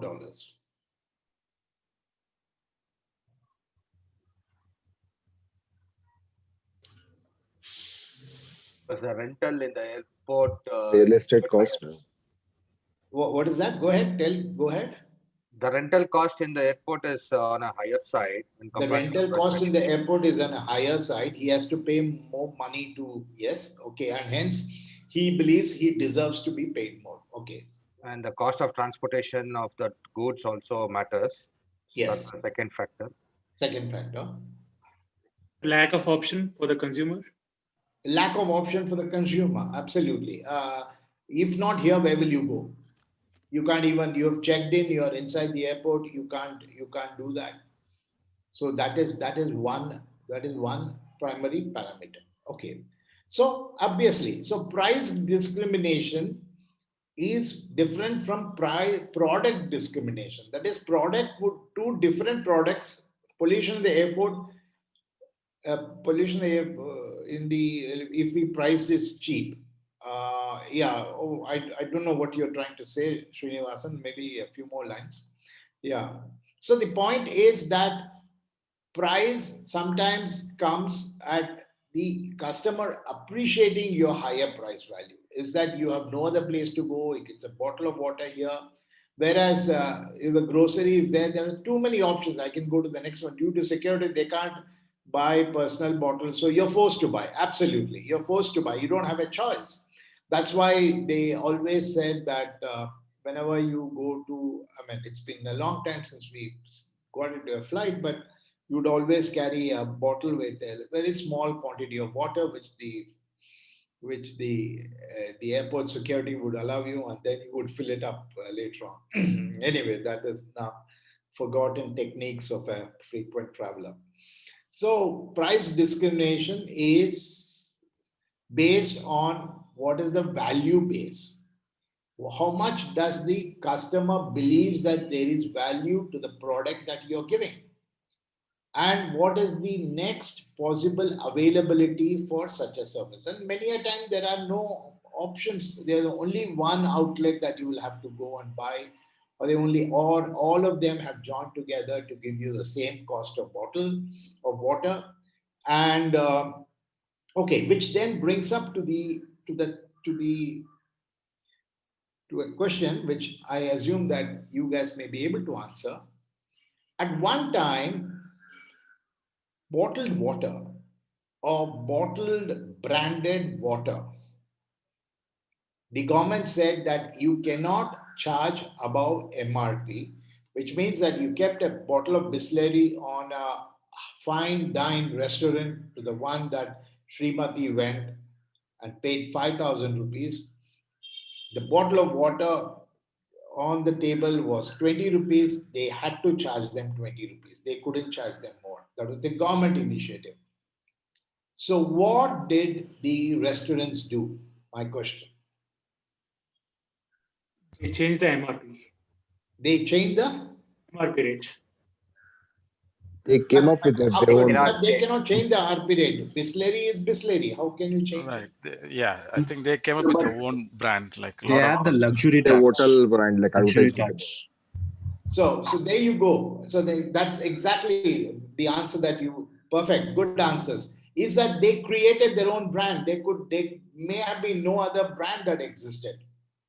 So then they said they created their own brand and put 70 rupees. So now they're still sticking to the MRP, but then that's a play around with technique. So you have such a situation going around.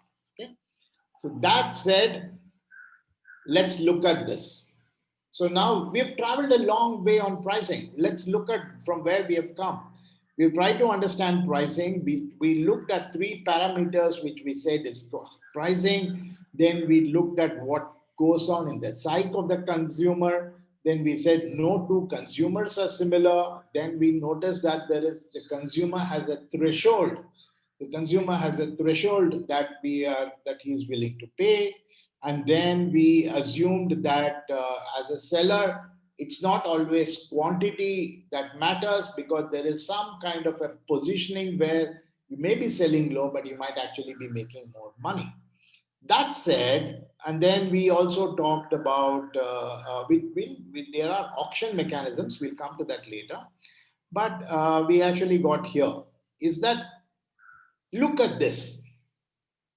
These are cycles, series 200, series 300, mega 400, ultra 500, max 700. They're all priced differently. Why are there so many products?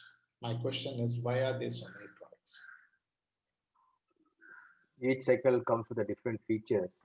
Each cycle comes with a different feature. Okay. Like gear, without gear, care limit increases. The variety in that. Basically, to variety of the customers could buy it. All the customer could afford all the classes. Who's saying this? It's Ritesh. No, can you redefine your answer? Like the category of the customer, like the middle class, high class, the poor class, they have the different budgets Segmentation. for the same product. Okay, Segmentation. I'm going to ask you a question. Which one are you going to buy? If I go, might be I will go for the 300 maximum or 400 maximum, but I will never pay for max 700. But why would you not want to buy series 200?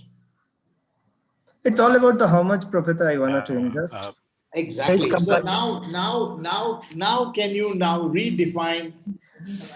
Now if I ask Shiju says, sir, ye sab golmaal hai. I'm buying series 200. The difference between series 200 and mega 400 is that they have colorful stickers. I'm going to stick to 200. So now tell me, what is all this pricing about?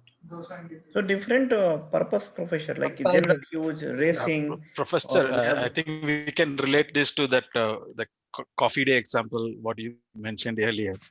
It's just making the customer think that they made a wise choice. They're making the customer think the wise choice is one thing. There's one other thing. Affordable.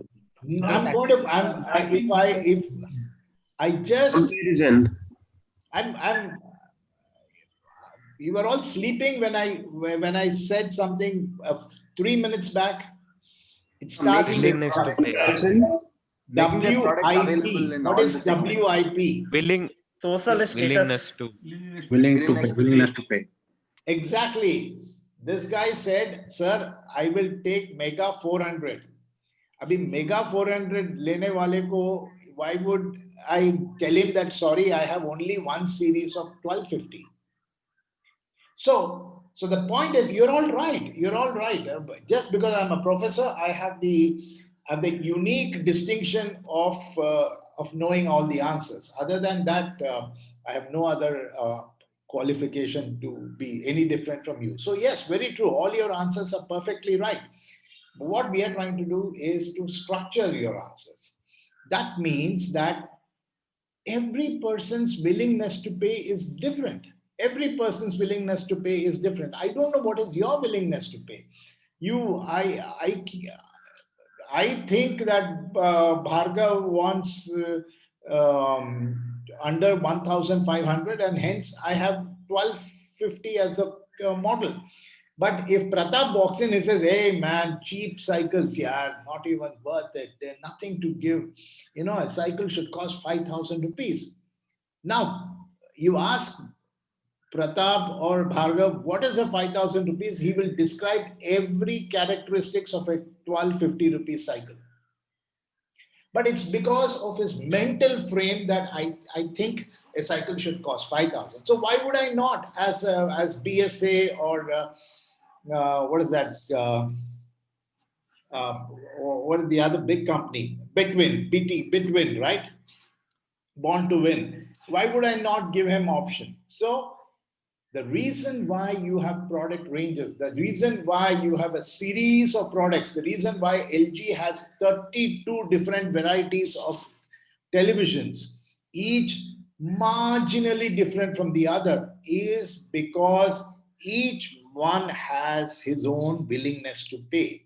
So that is the definition of what it is. I hope you are able to understand what it is. Long wordings are all here for you to listen, read, and understand. Right? Now we'll go into another subject. Look at this. And now tell me the story. I'm not going to tell you. What is this? What is this toothpaste? Why is this toothpaste different from this toothpaste?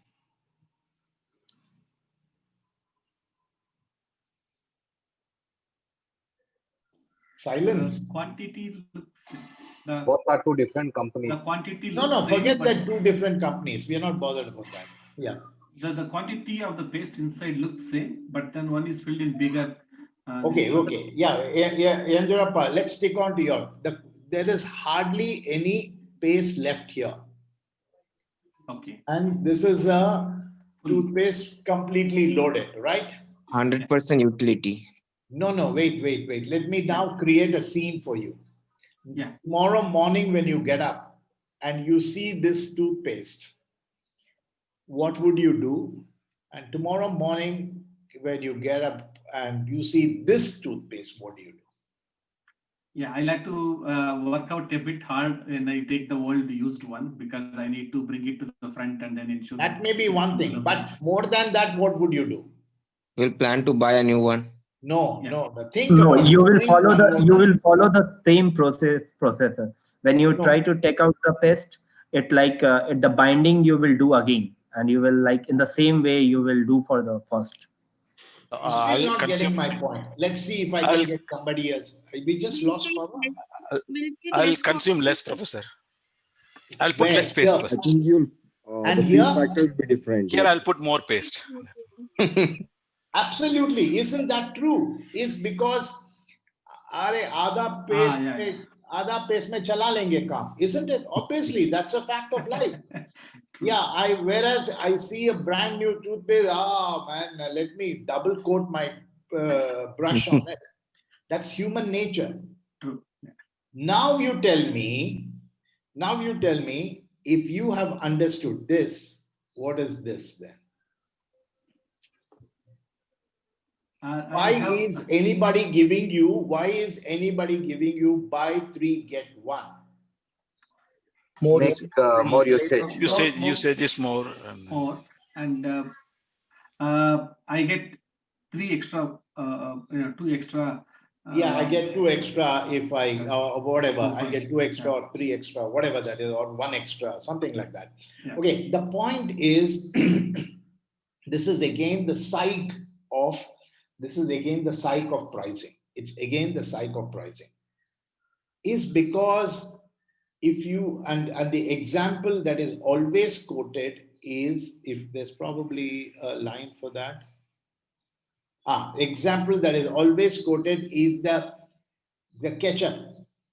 Why does a ketchup bottle of 500 grams is 1.7 times the cost of a ketchup bottle 250 grams? Technically, it should be 2 times. But why are they giving it at a lower price? Is for the same psyche, is for the same mental attitude that you have when you have a bigger bottle. When you have a bigger bottle, there is a tendency for you to use it more. And it's most likely that you will, instead of visiting every 1 month for a bottle, if you bought 250 grams, you will start visiting me every 45 days, even though you have bought a 500 gram bottle. That's because the feeling that you have more enables you to use 2 tissues, 3 tissues. You will pull out paper towels example. You will pull out more tissues if there are more tissues in the box. If in your car, when you sit there and you have a brand new box of tissues, you're going to pull out for every 10 seconds. The psychological, same brand as in the pricing psychology. Okay, so what happens is then you actually can give them more discount because they are more likely to come back. So this is called the idea of pricing for a product which is on a mass purchase. So that is why if you look at it, you have a buy 3 versus 1. Just because you have 3 soaps, you're not going to be showing conjuiciness. Or we hold on to that small sliver of the soap, and the soap may not be visible, but we assume, and then we soap our body. But there is one more down there in the wardrobe. We'll be more generous. So that is how the thing works towards it, right? So that then. Same thing. So it's a consumption adjusted margin. The word is consumption adjusted margin. While there is margin, The margin is higher because they know that you will use more rather than less. Then, of course, we will get to this slide. And I'm going to hang on to one particular slide, get you all to explain it to me, and then we will consider it done. What is dynamic pricing? What is dynamic pricing? Give me an example of dynamic pricing. If you don't know it, I'm here to explain to you, of course. Prices keep changing very often. Where example? Example. Masks. Flight fare. Flight fare. As Flight fare is a good example. Or Petrol. Petrol is dynamic pricing for taxational reasons, but not for a marketing reason, right? Online, Amazon or Flipkart, they Uber, Ola is the best. Yes. Arjun, go ahead, complete the sentence. Yeah, Amazon and Flipkart, they're using this, I think. Sometimes we look for a product, they will change the pricing to higher one. Sometimes I felt like that actually. I mean, honestly, you're not the only guy who felt like that. Yeah. I have a feeling that they all know it. I'll tell you what my feelings are, is that if I go to make my trip and go and look for a pricing for a Jet Airways ticket, my curse possibly resulted them in shutting down. And Naresh, what is his name? Naresh Goel, he might get upset if I tell him this. But the moment I've gone to make my trip and looked at the jet flight and I jump into jet, I notice that within a minute or two, they have increased the pricing because they know that maybe they do my IP or whatever thing. But you're right. So dynamic pricing is pricing that's constantly varying. Like, for example, happy hours is not dynamically pricing. Happy hours is to make you drink more, as simple as that. Ola, Uber is a good example. You know, it as the demand rises, the pricing of the thing goes on. That is, if that's what is dynamic pricing. What is predatory pricing? Now, before I get into predatory pricing, I want you to understand, and I want one of you to tell me what is the meaning of the word predator. Predate. Or other. Who is a predator? Yeah, predator means catch, or more precisely, catch whom? Who is the predator? Between a lion and a deer, who is the predator? Lion. Yeah. Obviously. Yeah. So now, what is predatory pricing? Samsung example you told. Go ahead. Both of you clash your conversation. But Pricing according to the competitor. Samsung example, what you told about killing the eliminate. I mean, eliminating the competitor. Absolutely. That is predatory pricing on the lower side. Perfect. Very good example. And you, Mr. A, who was trying to say? Okay, fine. So predatory pricing is you want to enter a market and have everybody else for lunch, dinner, and breakfast. You do a predatory pricing. A predatory pricing is, of course, once you've killed them, you want to come back and you increase the pricing because it's the only known animal in the jungle. So then you price yourself accordingly. The electronics, it was MI, I guess, when they came in as the predatory pricing. Yes, because they shook the industry saying that I offer you the finest products at a lowest product price. 30% lower.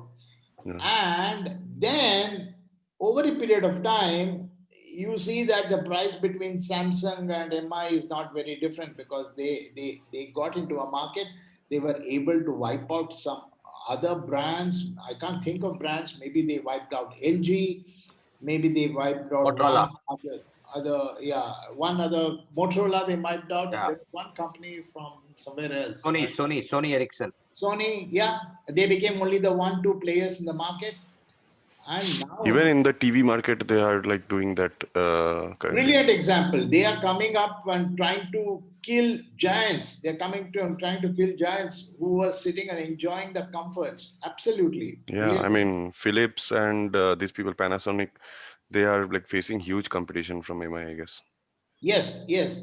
And any amount of explanation is that their blue is not our blue and all doesn't work with the customer, right? Yeah, yes. Yeah, correct, correct, correct. Now, what is pay what you want pricing? What is pay what you want pricing? It's It like happens tailor-made to you all solutions. the time. It happens to your life all the time. Pay what you want. Shampoo sachet. What value I expect out of it? Whatever I can afford to pay for that as value. So where? or Give me service. an example. Groceries. Small DTH. ketchup sachet. DTH. So he says you DTH. pay whatever you want. You buy a kilo of carrot and he says, "Kitna chahiye de do." Yeah, DTH is another good example, Professor. DTH service.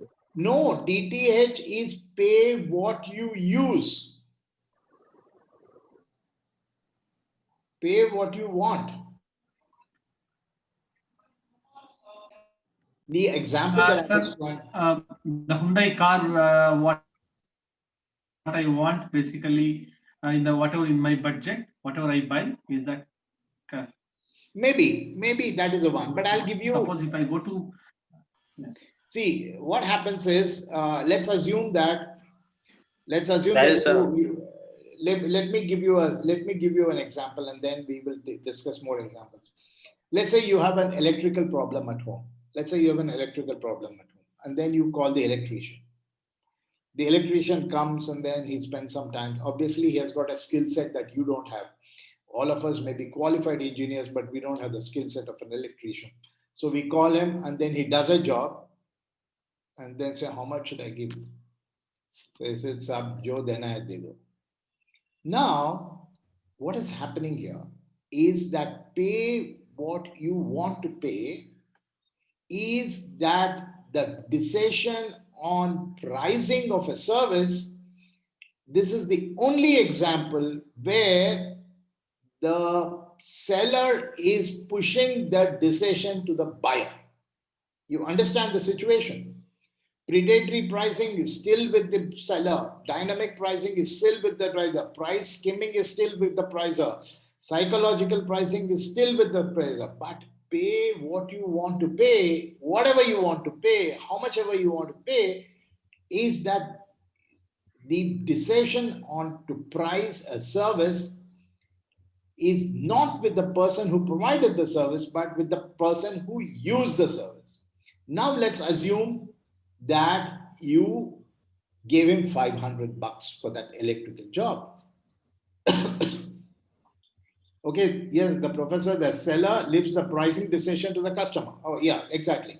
So now let's assume that you pay 500 rupees for that electrical job. And he looks at you, gives you a salute and says, sir, mera number hai, kabhi bhi phone kijiyega, main aa jata hu, and he goes away. No discussion. What has gone with your mind? I have paid more. Yeah, I have paid more.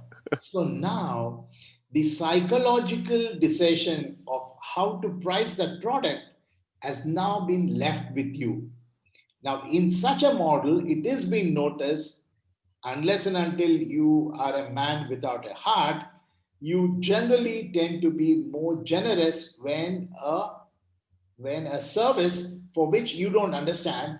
The same thing. Let's assume that it was a small job on cleaning up your website or redoing your website, and incidentally you ran your own website services company, but you gave it to somebody. You knew exactly how much he should be paid, and you can even justify it. But on a service like an electricity or a plumber or anything else, or a carpentry work in your house, you have no idea. It's because that's a skill set that you're not qualified to. One of the other best examples is that it is a human psyche that when a decision is left to you, you normally tend to be more generous. There is a restaurant in Singapore. It's called Annapurna Restaurant, wherein they provide you one of the, if you go next time, do make it a point to go and visit there. Unfortunately, it's a pure veg place. Is that and they offer you brilliant food. I must tell you, they offer you brilliant food.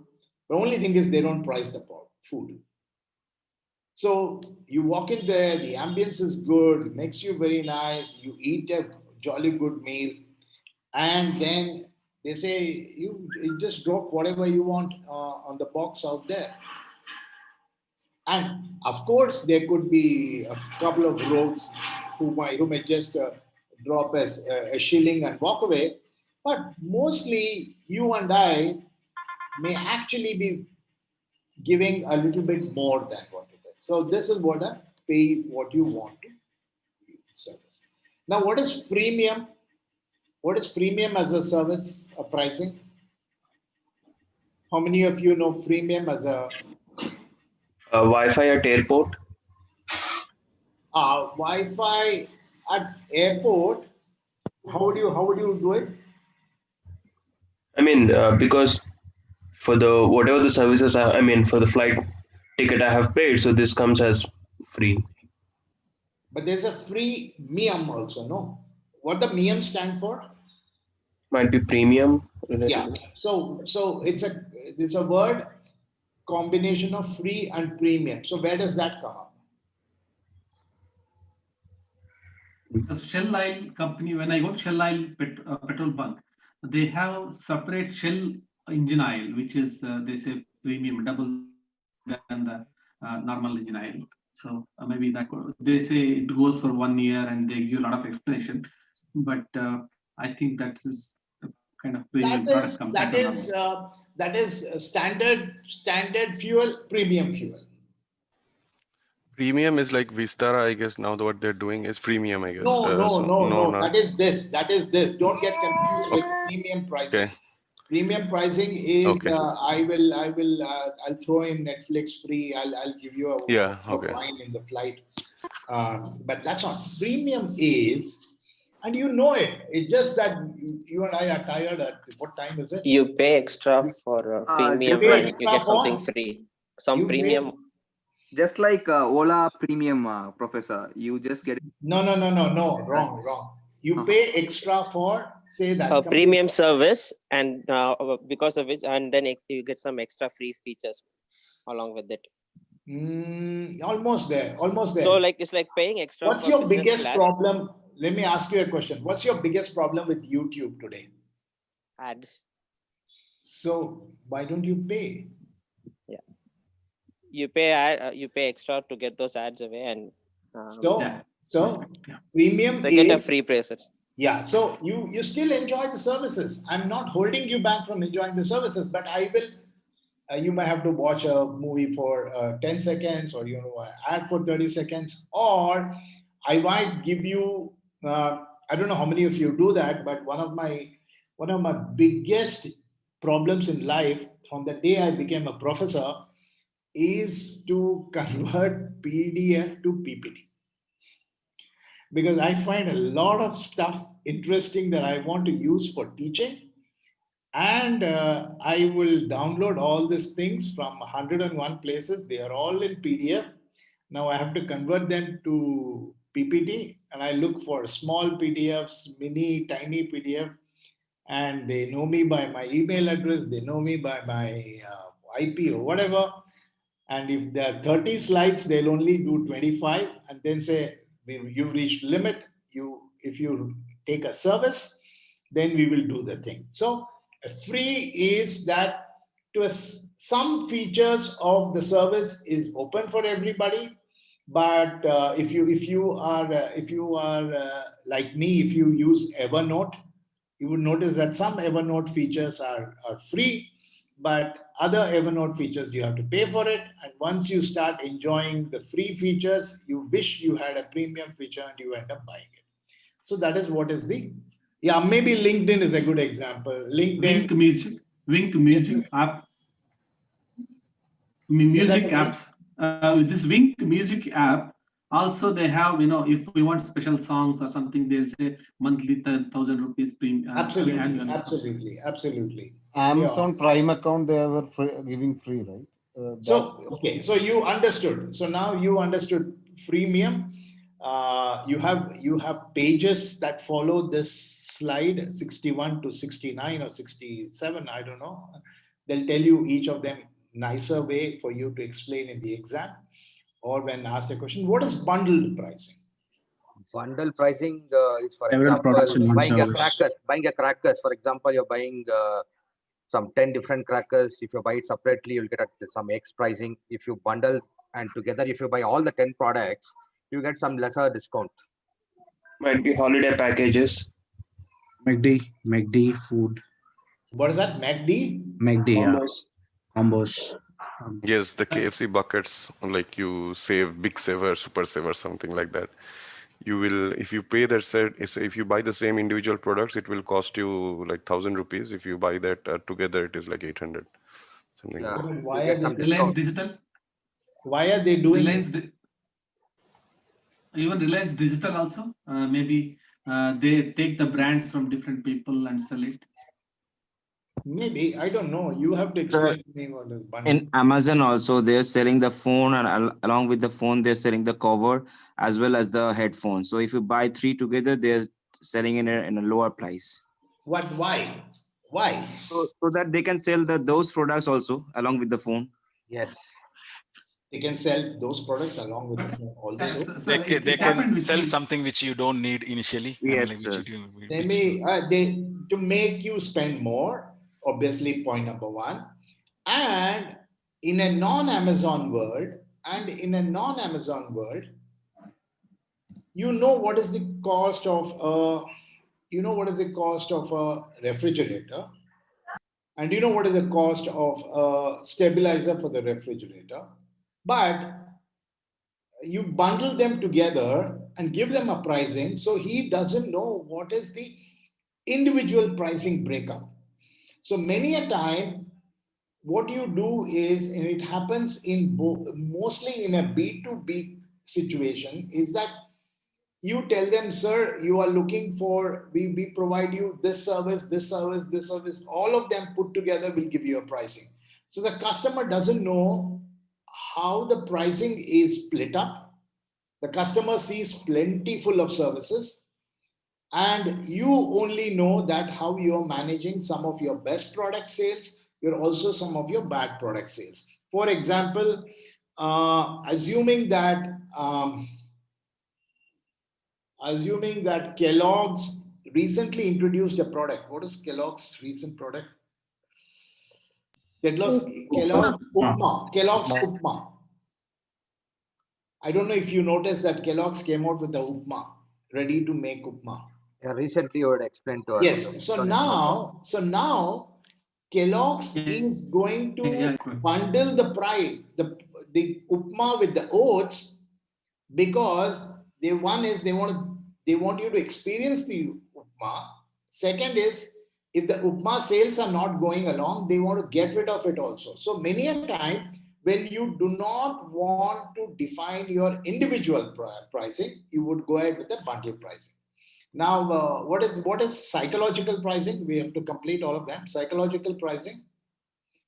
Psychological pricing, I think we have discussed, we will not hang on for too long. Psychological pricing is a pricing which makes you believe that the other pricing is important, which means that you go to a Starbucks, I always said short, medium, and tall.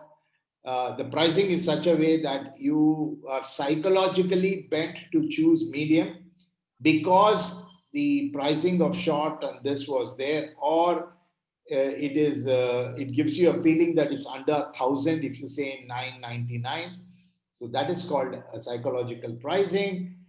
Price skimming. Price skimming is the reverse of willingness to pay. That means that they keep on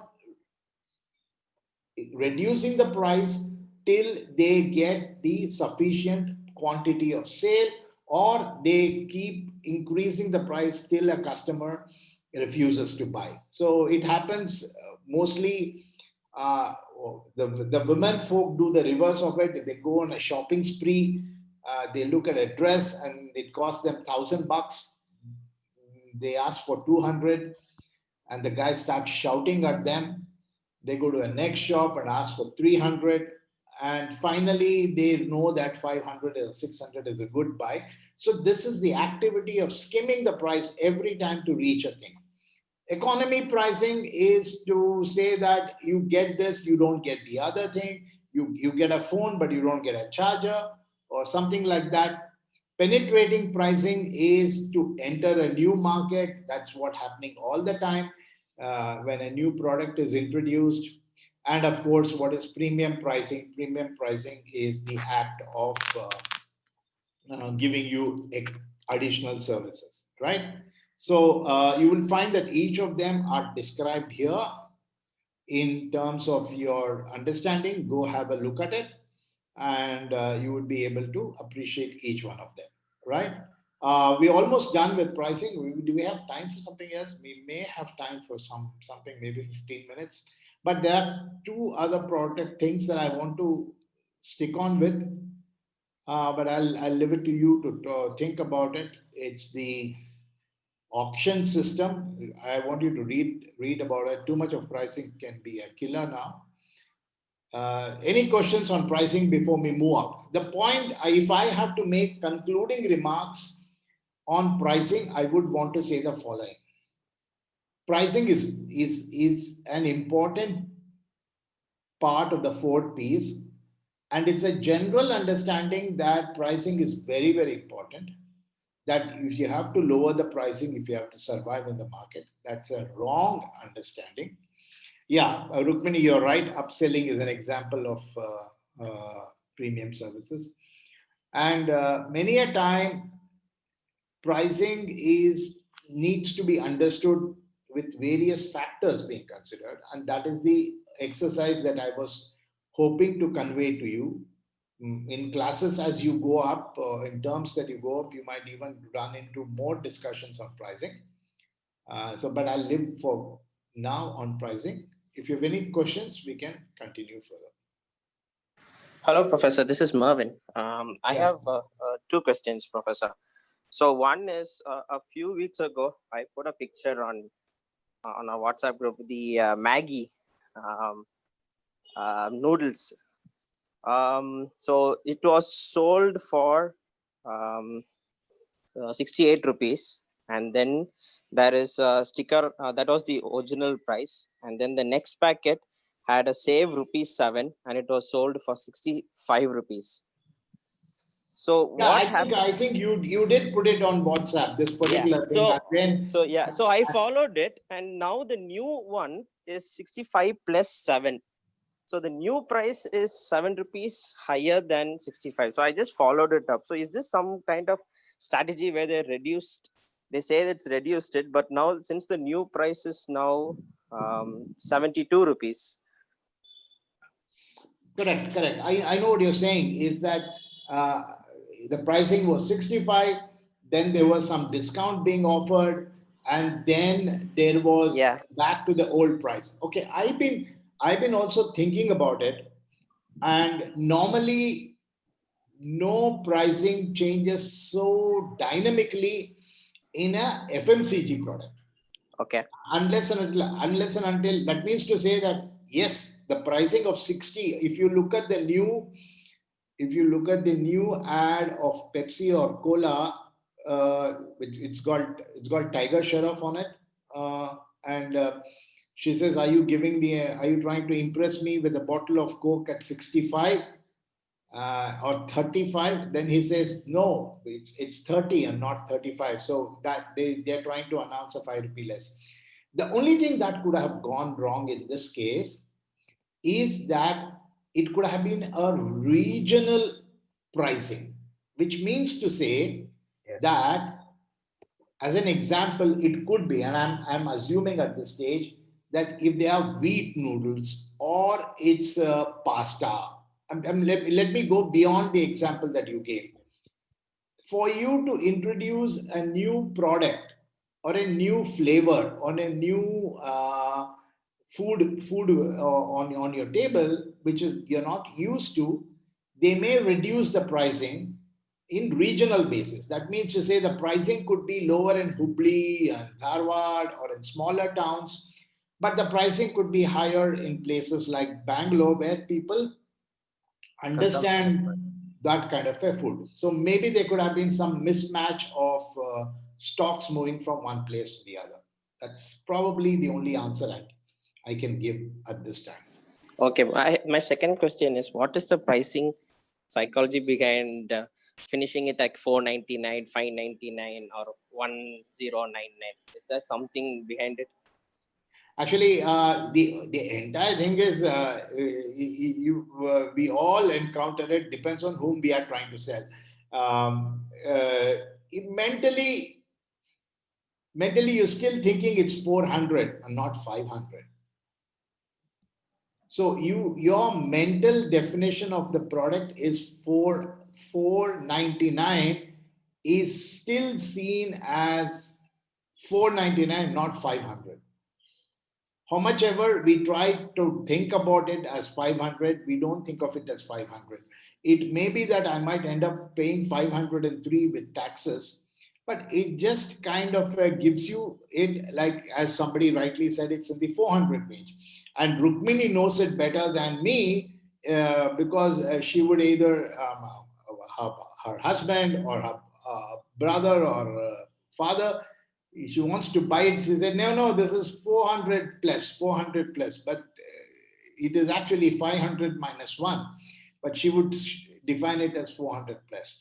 That is one. There's also another definition to it. I don't buy that story, but that's what we were told when we were in the MBA classes, was that by 499 you have to give me back 1 rupee, right? So by default, you had to open the cash counter. So to pull out, so you cannot sell that product for 500 and pocket the money. But I don't think I buy that version, but that is one way of defining it, because he has to open the counter to give you back that 1 rupee, otherwise he would just pocket it as such. Anyway, so these are two things. How pricing is done for software industry? Exactly, the pricing for software industry depends again on software. There are a lot of pricing that happens.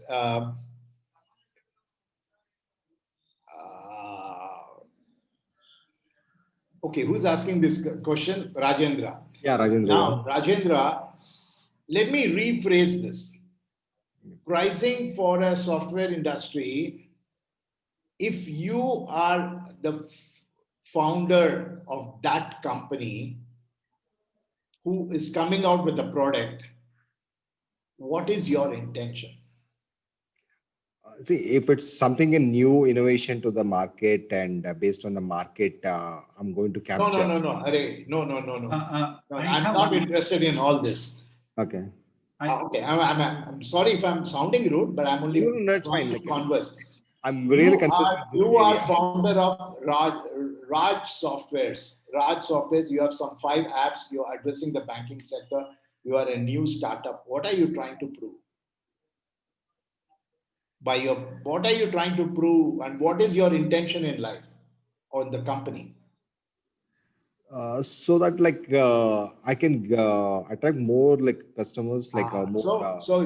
So one thing that you are trying to do is, I want to get down to 100,000 users.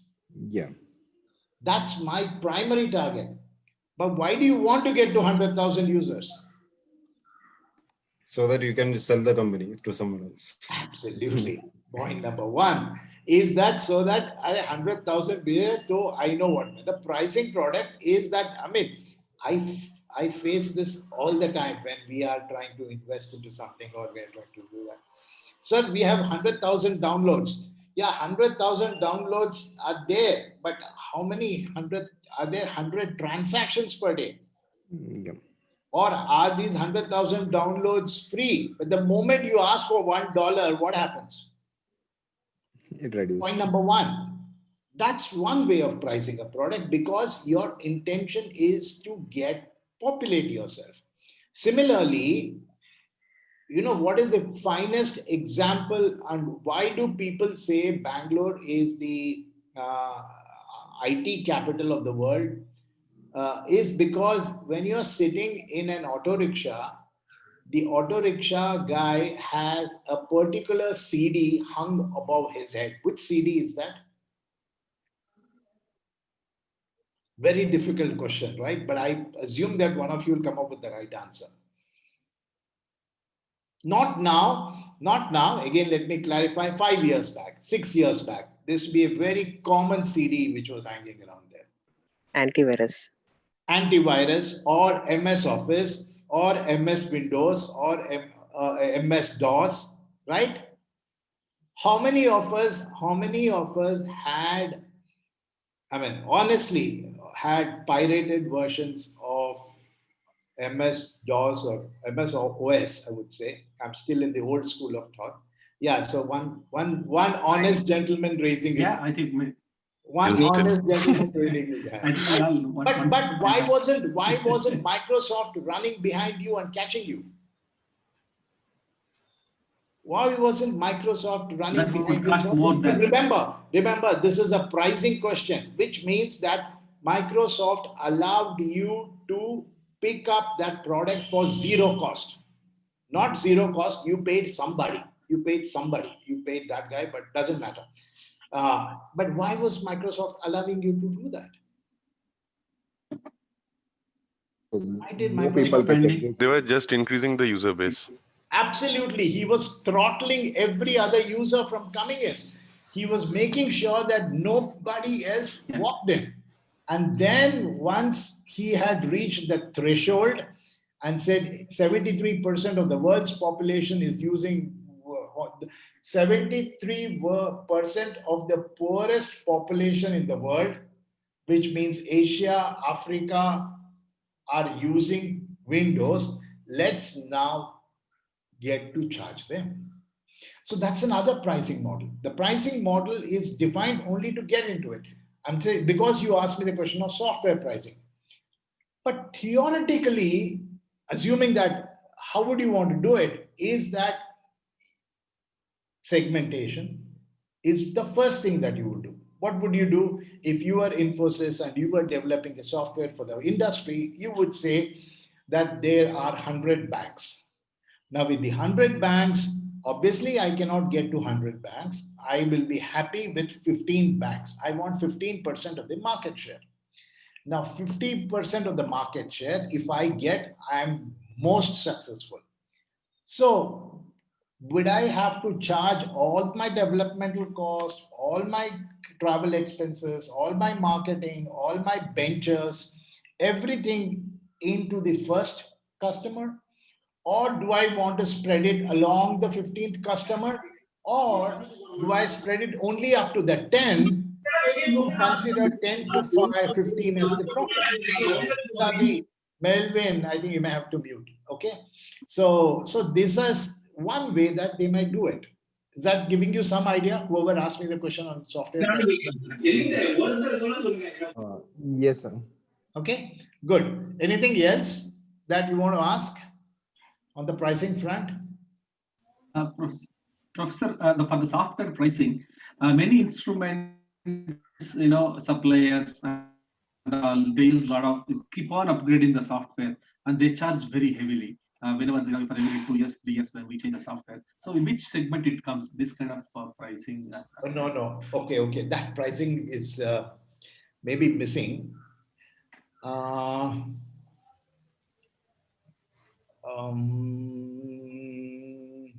Okay. No, sorry. I'm trying to think of an example so that I can give you this. Are you growing a beard, Yanjarappa, or do you have a clean shave? Look, because I can't see you. No. Clean shave, right? Clean shave or beard? Yeah. No, I have little beard, not clean shave. Clean. Okay, you have a beard. If you have a beard, you don't qualify to ask me this question. But for people like the rest of the people who have a thing, yeah, I think somebody came up with an answer. Printer, absolutely. Yeah, Rukmini, maybe I think yours is a better example than what I'm trying to look at. But let me hang on to my example. But honestly, Rukmini's example is more qualified is because I'll stick to Rukmini's example, is that HP printer series 3520 is available at 4,500. Super pricing. Actually, Rukmini sent me a message saying that, sir, buy that printer, it's very cheap. But she forgot to tell me that the cartridges cost 900 rupees. So that's the pricing. That's called the long tail philosophy. What does the long tail philosophy mean? The long tail philosophy means that once I have stepped into your house, once I have stepped into your office, once I have got my printer into your office, you are wedded to me for the life of the thing, that you will have to buy the cartridge only from me. If you notice that Nestle and Coffee Day also started introducing coffee machines which had capsules. I don't know if you notice, and they come out with capsules. So the machine is 495 rupees, but the capsules, each capsule cost you 25 rupees. Now, I am wedded to Coffee Day. I cannot go and buy capsules from anywhere else. So that is the kind of mechanism that I was trying to tell you. That's called a long tail. It's a long tail where every upgradation costs you money. Every time you have to keep on. The software is free, but the services are, you have to pay for the services, and the software comes with already built in $3 and 33 errors. So you keep paying for it. I hope I've been able to, in a lighter note, yes. Yeah, absolutely. We are kings of Jugaad, and we're kings of Jugaad, absolutely. And there's nothing wrong about it. We're proud of the fact that we are kings of Jugaad. I think it's too early to move into a new subject of conversation, but now it's clear on pricing strategies. Okay, fine. So that's it. So again, I was saying that the cartridge, the shaving stick is almost free. The shaving stick is almost free, but you have to pay month on month for the blade, and you don't have any other option. But you have to go only to Gillette. So where is Gillette making money on? They're making money on the stick or on the Blades. Okay, so we probably have 15 minutes. I wanted to bring up one topic which was called war in pricing. Dear somebody wanted to ask me something, or done? Okay, so there are in marketing, and in marketing is like war, and happens all the time. Airtel is fighting Jio, Pepsi is fighting Coke, Nike is fighting Adidas. We'll talk all of them, but just because we brought up the issue of Gillette, I will tell you one technique. One technique is called gambit. What is gambit? Everything is fine in war and marketing. Srinivas, why don't you type the correct sentence? Everything is fine in war and marketing. You just added whether it is your twist to the language. What is the real line?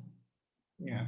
So the point was that I'll tell you the story. Yeah, everything is fair in love and war, right? Everything is fair in love and war. So let me take 12 minutes to tell you one of the strategies of war in business. Now, Gillette and BIC, and BIC as a company which makes pens, BIC. But historically, BIC was also making shaving sticks, and they were, of course, doing lighters. And Gillette was also doing lighters and, of course, the shaving sticks. Now, what happened? Gillette was making a lot of money on their shaving sticks. And as you rightly know, that they were not making money on their shaving stick, but they were making money on the cartridges that were being sold. Now, Gillette was having good time, enjoying life, and very happy. Now, BIC said, why don't we do something different so that we shake the entire industry for men shaving products? What they did was they said, why don't we come up with a disposable shaving stick? What does that mean? Is that you can use it for 2 times, 3 Use and times, throw. and then throw it out. So Bic came up with what is called the disposable shaving stick. Huge business. Everybody got excited and ran up to it. Now, Gillette had no other option but to get into the same business. Now, listen, that's not where the money is. The money is in the cartridges. Now, Gillette is coming out with disposable. Bic is coming out with disposable. Everybody is eating into everybody else's market. And if you notice one thing, 5 years back or 6 years back, there were lots of disposable Gillette sticks in the market, but now you don't find them. The reason is worldwide, Gillette and Bic sat down and discussed and said, hey, listen, we both are in the same line of business and we are fighting with each other. Let's do one thing. You please walk out of the men's shaving business and we will walk out of every other business that we are competing with you. Fair deal. Win-win situation. Bic walks out of the coexist together. Yeah, walks out of the shaving business. Gillette stops manufacturing disposables. You have no other choice but to go back to their five blade, 6 blade strategy. And Bic is not having competition in that lighter business or in the business of whatever other products that they were all competing. So this is what happens in business of war, and this is called gambit.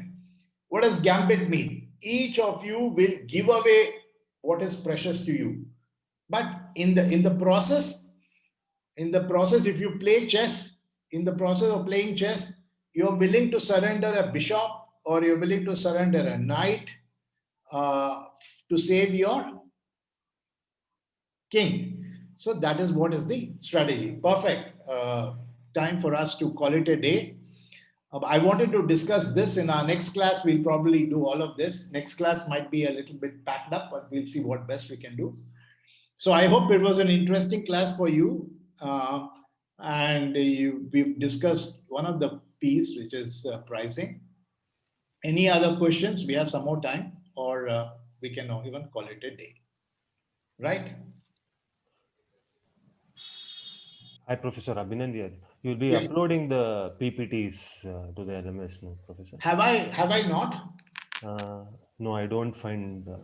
There are 2 Yeah, it doesn't matter. You don't find it, which means I have not. Not even one. There are 2. One is a class 1 intro, and the second one is the planning and marketing mix. 2. Okay, which means that I have not done last 2 classes, and I have not done this class. By end of tomorrow, you will have all of them uploaded. Okay, Professor. Okay. Sir, the assignment 2 that we are supposed to submit, I guess this weekend, 9th, I guess, you had given the deadline. So can that be like 15th? So that I am like the bishop, the pawn, the knight. So you know what follows next.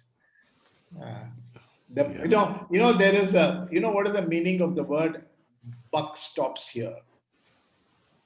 No. Yeah, the boss of the place says the buck stop here. I mean, you don't bribe anybody else beyond this point. That's it. Mere aage koi hai nahi. But unfortunately, the buck doesn't stop here. There is you have somebody else who will. So you ask. Ask the office. Ask Professor Rajan if it can be done. But honestly, last time you have who told, haven't. last class you have told, yeah, you will make it 17 or 15, something like that. to the date, due date will be that. Actually, sir, OT is due on 15th, so we were like having the uniform kind of Assuming, thing. assumption, right? My first Not class, assuming. the first training I attended when I was in HP, I was told one word, okay? I will tone down the language. And because it's a class, I will tone down the language, but it goes like this. Assumption is the mother of all dash. Okay, so don't assume. Okay, don't assume. Why don't you ask somebody? Those of you who have not uploaded assignment one have no right to ask for assignment two. First, those of you who have appeared on the videos but not uploaded that, at least you do that. Then you can be. Because I have been instructed that those who have actually done well and who are supposed to get the 28 will not be getting the 28 if you have not uploaded it. What a tragedy. I have marked you 28, but you cannot get 28. You have 24 hours, you better upload those PPTs. You've already been graded for your presentation, but there's no PPT. There's one group, I want to know which is that group. We did not do a video, we did not have a PPT overlay. Which group was that? That entire group got lower marks because you didn't do a PPT overlay. Every other group did PPT overlay. There were two groups which did not do PPT. Anybody from that group? Obviously, they'll be silent now. But that I unfortunately could not give you better marks because you didn't. I didn't have the slide to listen. And there was one other gentleman. I don't know who was that. I had to increase the volume of my thing to 100% and still could not hear what he was talking. Now, what do you call this? Lack of preparation? Or why is it that, didn't you even think of it before posting it? I just couldn't hear a word. And I don't know. I think that gentleman knows for sure who I'm referring to. But that's not done, right? That's not done. Okay, good. Enough of GAM. Go enjoy the rest of your weekend. And so due date of assessment 2 is sir? Yes, please. Professor, on last doubt, what is the passing percentage, Professor? This reminds me of a movie. Don't worry, there'll be, if you've done well, there'll be, I don't know. I honestly, I don't know what's your passing percentage. My passing percentage is if you give me good feedback to the forms. I don't know your passing percentage, but I guess it's 40%, right? I mean, somebody else knows this, please answer him. I don't know. Yes, Professor, it's 40 if you're giving for the 100. But for that, mandatory is that you have to submit the assignment 1 and assignment 2 both for appearing for the 40 marks exams. There you go, Neha. So, Professor, should we take it as a S for an extension of the submit? No, Professor. No, I'm telling you how to get extension. I'm telling you very clearly how to get extension. Ask for it. Ask for it. Ask Professor Rajan, sir, we are few of us who have not been able to upload our SMS. Some other subjects there has been anything. Sir, will you have the uploaded time opened up for this weekend or tomorrow or Monday or whatever? I don't know, whatever you wanted. Or so we are talking about assignment 2, yeah. Assignment 2 also, sir, can you make it up into it? Yeah, and then they will. Others are the subject professor only has extended and communicated. Yeah, but no, you see, no two customers are alike. I just told you. No two professors are alike. No, Professor, the only reason is because as you know that you're split us into two different groups. That's one already existing group, and another one is another group where we have to align with both the groups and do it together. So it's taking a lot more time like compared to the earlier one. So hence requesting for at least 1 week extension. You think it's true?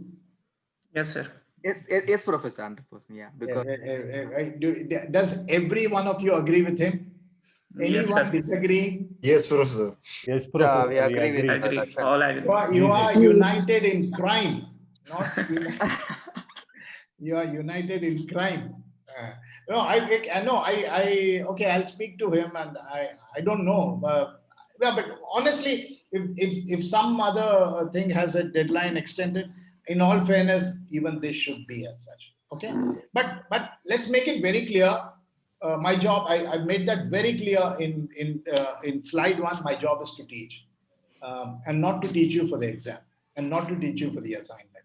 I'd be happy if if you tell me, sir, I understood the subject. But these are all secondary thing, and I'm here to fine tune you. I have been given, what do you say, a rough stone, and I have to convert it into diamond. But all those things are secondary for me, whether you submit in time or not. Yes, sir. Actually, like Professor Ramesh was telling us that. I am Ramesh. Oh, sorry. Professor HRM Professor Krishna Kumar. So Professor Krishna Kumar was telling us that actually the exams were supposed to happen in the last week of January, like for earlier batches. So that is why you had kept like even. Yeah, that's what I'm saying. No, Spandan, very simple. Very Yeah. simple. Go back to the office. They are fine set of people. Trust me. Okay. They mean you good. Go back to the office. Pick up the phone. Call Professor Rajan. Call Madam Malti. Call Arvind. Call. They will do it. Yes. It's a learning course. I don't think anybody would want to trouble you. But what I'm saying is, I'm not in the decision-making chain. That's what I'm saying. Okay. Okay, good. So 429, perfect. We've all good. And take care. And I'll see you in the upcoming class a fortnight from now. Yes, so there you go. You're saying everybody in DSU is very supportive. Okay, good. Bye for now. Thank you, sir. Bye-bye. Bye-bye. Thank you, Professor. Thank you, sir. Bye. Thank you. Thank you. Thank you, sir. Bye.